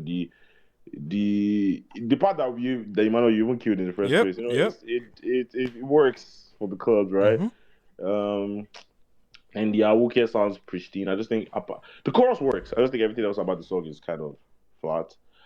It's not the worst. It's not the worst record it's not the worst record at all. But listening to it like just on my wants is something that's probably not going to happen as much. But like I said, I appreciate it hearing it in public and everybody singing it together. Like it works for those purposes. And yeah, Davido, like once again, serving his purpose. Like, and Taj just said something very key, and I think everybody's going to move past it. Yeah. He just said he doesn't use the club to measure good music. Makes sense. But when I look at should you? when I no, listen to this. Yeah. When I there's something I want to present. Like it's not because I agree or disagree with this point, by the way. It's just something that I thought about and arrived at. The club music, what works in the club is what's going to blow everything stems from Lagos technically, because that's where the club scenes are booming. That's where the money was at the time. It's slowly changing. It's slowly changing though. Like it's definitely changing. So where is it blowing? In the shisha lounge? So wait, what role? That's changing, and that's kind of good. But then at the end of the day, I think some of the things that were in the environment of shaping a sound or the core of a sound, where did they stand in the long run? Do we just shed everything off? And I think the club is part of that. No, I No, mean, I but think You even get in what the I'm saying? club, the club plays a role in, I guess, determining. I Oh, mean, so in the grand everything. scheme of things, that's what you're saying, right? No, like, but yeah, I just feel like it's. I can still question a lot of songs regardless of how much it sounds in the club. Do you understand? And I think songs that stick to just the club don't last as long. Like if you're trying to create like Oh, okay, okay. records that actually hold like shelf life. Do you understand? Like I think the club music is Indomie music. Like it goes in and it comes out as quickly. Like when the next hit is on, they'll keep spinning that next hit. And if there's not something about that record, like do you understand? Like it won't. that depends on the DJ because I definitely still hear Afrobeats from 10 years ago. Like Yeah, it and depends then on those the are the ones that song. you can say are good music. There were records that were hot in the moment, and we don't hear them anymore. Yeah, Trust me. there's Like many there's a bunch many of of them. them. So it's just one of those. Like they still play the record like Shayo by Bigiano in the club recently, and everybody still went off because Yeah. the Mhm. songwriting on that record is Mhm. nuts. The Mhm. storytelling on that record is nuts. So it's so yeah, there's club music that is good music, and then there's club music that just does what it does for the moment. Like now, like a record that if you hear in the club now, most of the time people cringe is Femme. Yeah. Do you understand? Nobody's trying to hear that again. Like I there's mean, records like that. So especially there's like a 2 or 3 year window. If it was a hit, if the song peaked at like maybe 2 or 3 years, hearing it in the club is But it's very still being played. yeah. no, anything can It's be not. played. Anything you can go to come and play anything you want to play now. That doesn't They're prove all anything. different DJs too. Yeah, Yeah, but like the reactions to the. But I disagree because the reaction to the song will still. I think will still. Anyway, we're How it getting Be does the into same. subjective waters, but that to yes, anyone in the Yeah, club. I think it is subjective, but yeah. I think Fem will go hard for Nae right now, essentially, No, it which is won't, and cool. that's the funny thing. I don't actually like Femme. I actually don't like that song. yeah. But I think from if let's say DJs. Sorry, I know we're digressing a little bit, but I feel like with DJs they go with the mood of the club itself. So if the crowd is pumped and you play Femme, people are going to put their single hand on their lips and still dance to that song. It Hence, doesn't mean hence, that the hence why I song. said the club is already a weird place to enjoy music because it's like people are gonna sing it, they're having a good time, and you throw in a mid song in between, like they will still Yeah. sing to it because like it's a very interesting space generally. Yeah. But like I said, True. shelf life would always still be the best. How long does it stick and return and just retain But around what like would you define as shelf life? Uh. what we're looking at 5 years, like at least plus, like You're plus. How basically would saying that wait and see. how would that look like for you? That's what I'm trying to Oh, get okay. at because so Like how what would do you that mean? look like if it's not played in the clubs? Where would you expect it to be played? I mean, I would say in general, Yeah. I mean, wherever you Personal listen to music, settings. your car, your house, Yeah. your Yeah. personal settings, your family functions, your I don't know, like your child's party, like everywhere we play music, everywhere music is being consumed. Like I'm not sure exactly what else. Okay, that's All right. yeah, I guess that's yeah. Cool. Appreciate that, Chibi. I know you wanted to chime in on the record. How you feeling? I think it's a good record. I think initially I didn't like it. Mm-hmm. I listened to it like some more. You can definitely see like the elements of what makes it like a Davido record. And I think I was watching one of his interviews. Like it has that like chanty song chorus thing whereby people can just like unconsciously just sing to the AWUKE part. Yeah, I think the we White found it. Mali part wasn't needed. I think, in my opinion, but I mean, maybe I don't. Sometimes I always think there should be a purpose of a feature. It shouldn't just be there because it can be there, and it feels like one of those ones for me. Like it's not bad, it's not great. Just it's a nice part of the song. Um, the My conversation really is like, why is everybody like, well, why does like the industry have such a strong hit on Davido? Um, like, why do they think he's not talented, and why is there so much hate on him? Like, is it because he's rich and he Wait, made is it, or See, you're about to wait, have wait, chill, chill, information chill, chill, chill. that I is want to, like 14 let me years finish the old. point. Let me finish the point because I okay? feel like, I feel like when Wiz and him are like going at it, maybe back and forth. I mean, he has not been answering recently, but when him and Wiz are going at it back and forth, I mean, Wiz is kind of like his peer or whatever. So on some level, that makes sense. But when it's like guys like Benson and the other smaller guys in the industry, it's just like why is this disrespect from like why are people, and I feel like there's a lot of hate. That's a different conversation. Well, We're going to And spend. I feel like with this AWUKE You've had this song coming conversation out, so many there's a lot times, though, of that Chibi. How many times do you want to around the get the answer? background. No, but What are you saying, Chad? we've had this We've conversation had this before, conversation a lot of Chibi. times, though. We have had it a lot of time, but I'm just like, it's very. I mean, It's seeing the song come tiring. out and saying it's tiring, I'm just like, guys, please give I these think I guys just ignore it, respect. though. We don't. I think It's a long-winded conversation that would take away from the song itself. Yeah, from the exactly. song, It's yes, a I ghost think fan, that he doesn't get the respect he deserves, and seeing the song come out and seeing how like people were kind of trying to downplay his numbers and stuff like. I'm like, guys, this is Davido. Like he doesn't even, and this is not even a great song. If he does a great song, the numbers will even be like so much better. So Chibi. like why yeah. Every superstar at his level all get this treatment. I think they're just varying levels, and especially if you have a subconscious bias, you tend to. You think that David is the most disrespected among the three? There's an argument for him. I think so. But there's also a reason as to why, though. Again, Yeah, I don't want to. Let's not segue to that conversation. Yeah. Sorry. I want to say something. Chibi is killing me. He said he's let's not get into that conversation. Yeah. Let me say something. I feel like I'm bringing it up because it's like constant disrespect that I see, and I'm just like, no, but Chibi, it would be glaring to you that because. Again, I do not want to have this conversation. You're making it look like I'm a 30 BG No. Like I'm a fan of the music. That's not a bad thing. That's not a bad Man, thing. don't amplify this conversation. Yeah, that's not a bad thing, bro. It's a very long-winded conversation. 30 BG is not slow. I feel like I knew like when you brought up this AWUKE conversation, there's no way someone was not going to mention Wizkid. Like I was just waiting for someone to make it about Wizkid. They've primed this as like no. This is natural, guys. Like come on. Like the comparison, like what I'm saying, both of them, it's not about both of them have hyped it up like a boxing match. Like, come on, Yeah, they both dropped. I was about to say, like, my point bro, is about disrespect, like not about that, like. Bro, it's basically it's definitely gonna come up, bro.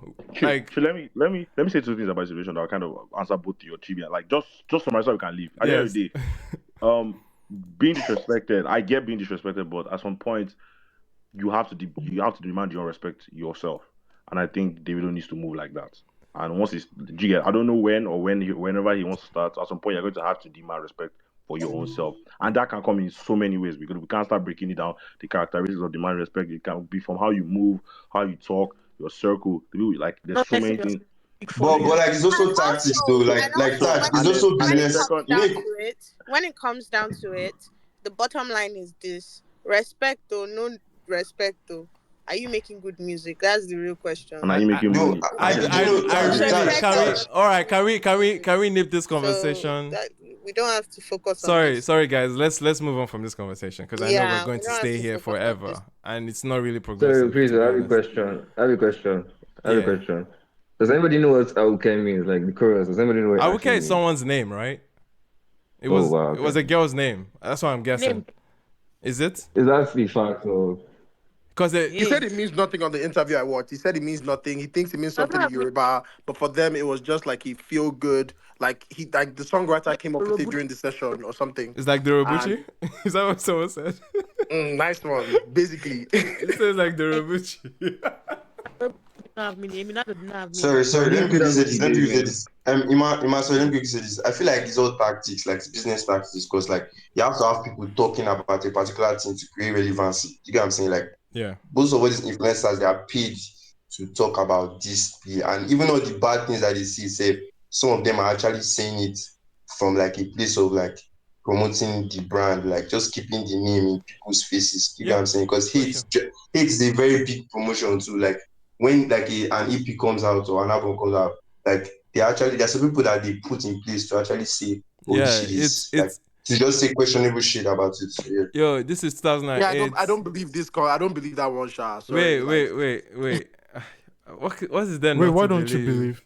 What is there not to? It's not. We're not saying it's the absolute case here. Obviously, we can have the debate of if their beef is real or not. I think again, not too progressive of a conversation, but yes, they don't like each other on the TL, and they are both kind of feeding off of that energy. Like, let's not lie about that. Like, both of them are getting a lot of like conversations because of it. Sorry, Wiz is fitting into it. Yeah. Let me tell you something. If Wiz and Davido should ignore both their beef for the next 3 years, nobody's going to talk about all of this again. Like, it will actually. I'm telling you, like, no, their music safe. Bro, trust me. At the end of the day, at this point, they're also instigating it. Like they are feeding off it. Yes, now they know, like, any because like I feel like between them is by them, which is why which one my second reply to the. I'm not gonna lie, I can't even remember the last time I engaged in such conversations about bro, like trust two me, of them. man, like... But anyways, can I just say something quickly? Sorry, I forgot to say this one point about the song. One thing I think is very consistent, and what I really love about Davido is his production. In terms of he's a lover of drums and he's a lover of instruments. Like if you watch when he dances to his songs. Deep. Bro, no, I mean that's pretty much what's that that's about? pretty much music. That's pretty much music. No. Just carry on. Wait, let me land. But what I mean by A that, lover of drums An instrument. Stop, guys. Let her finish her don't point. be rude. Yeah, don't guys, be friggin' rude. Yeah. Anyways, what I mean by that, and I have something like that as well, where you connect, you forget all the noise that's in the music.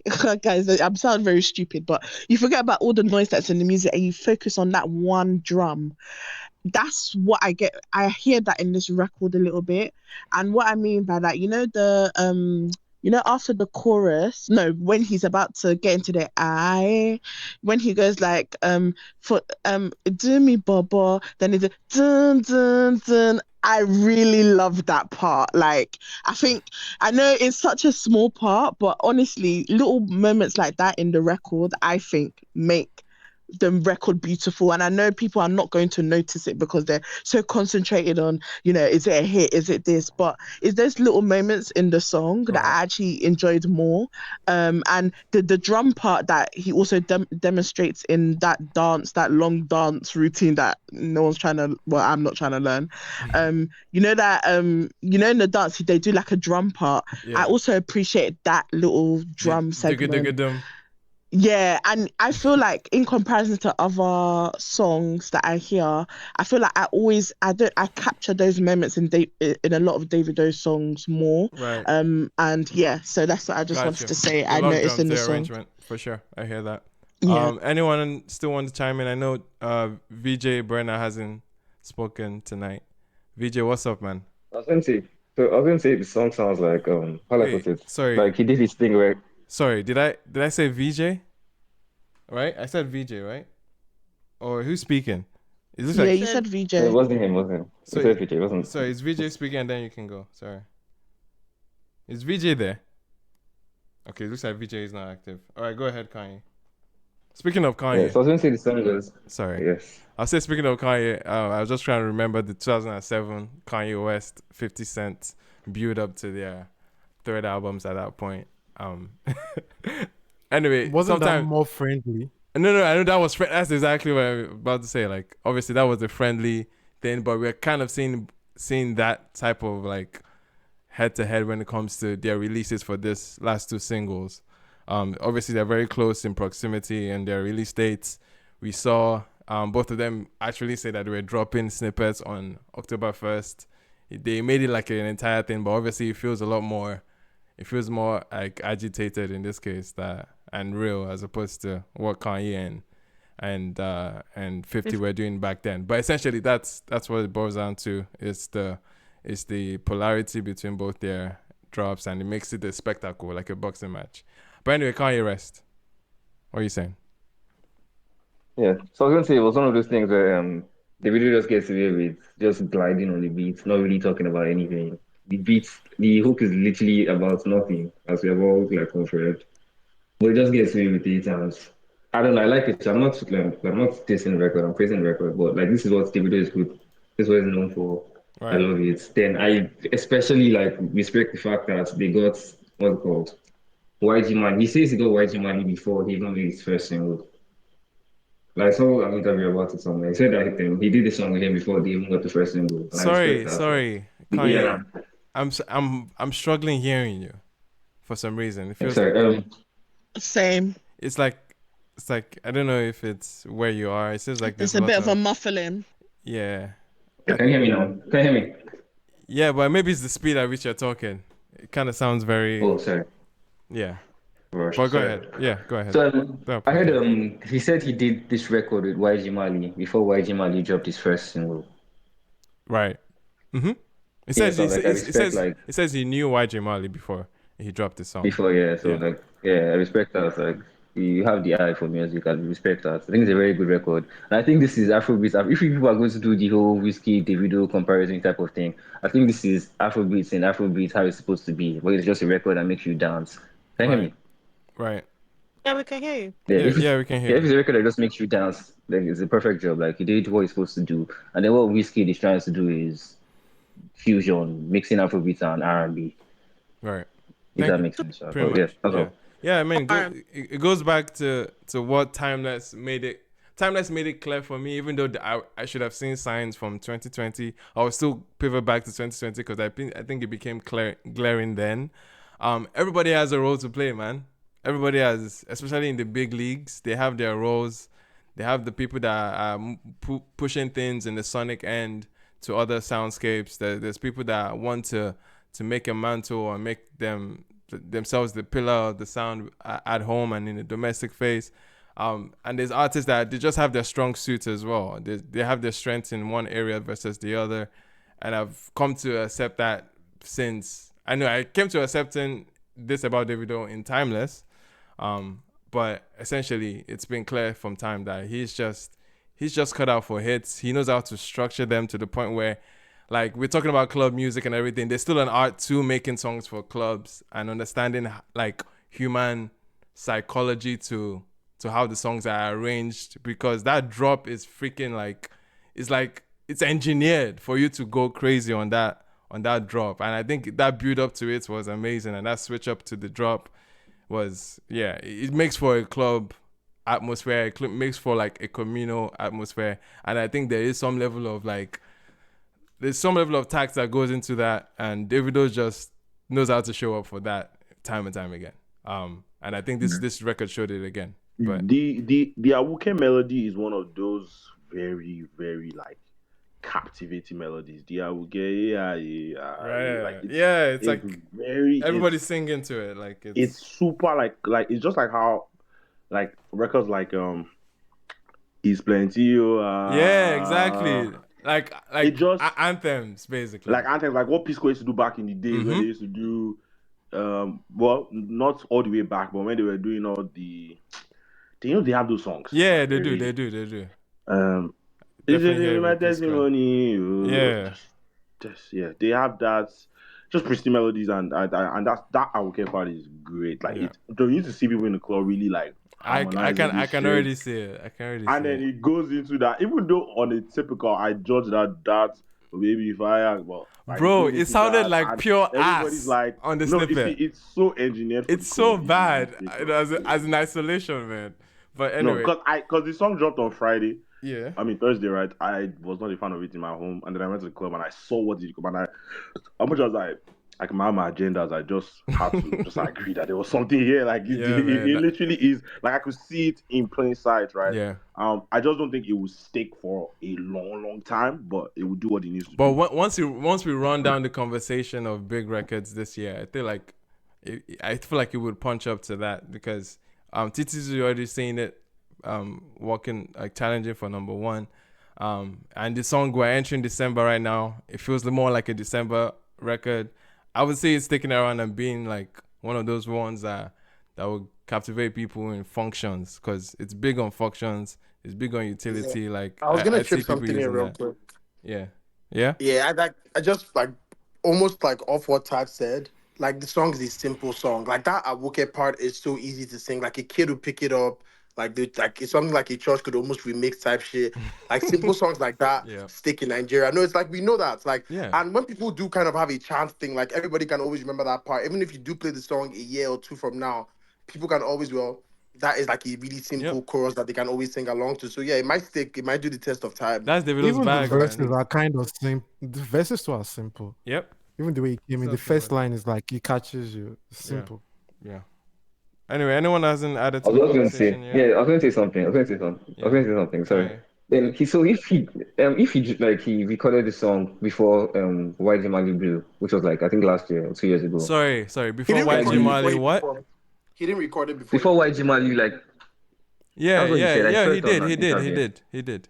Yeah, No, go they ahead. didn't record it after he recorded it after he heard YG Mali. Like he had his song blowing up, and he was like, "Bro, I didn't know you made music," and reached out for a feature. And that's how that happened. Apparently. So it was after the song. After the song or Apparently, before? what Davido said in the interview was he has had a song, right, in mind. Apparently, he had the songs in mind that he sent to YG, and he gravitated towards AWUKE. So they had to have been recorded before YG got on it. Anyway, regardless, Yeah, Kanye. I was gonna say that like it was. I was just gonna say it was genius. I felt like if it was that he did it before he recorded the song, like it was smart of him to have held the song this long until now. Like the relevance of like waiting this long to release the song. Right. If that makes sense. I think that's quite common practice though with artists sometimes. Like not every song needs to be released in the next album. I think some of them do have banks of music where you never know when it will become useful. And they wait for that opportunity. I can't believe Davido didn't drop that Flex My Soul. Flex My Soul I was think more Whiskey is a prime example of hurting keeping me, your man. songs. It Like is hurting me, Whiskey is a man. prime example. Like Whiskey can drop a song I'm for 5 Beyonce. years. He has that Yeah, stupid hard drive. He's a prime suspect. That guy. Whiskey. No. Not really. Okay, I know I people like make that. I points like. concerning the fact that they don't know what YG Mali is doing for the song.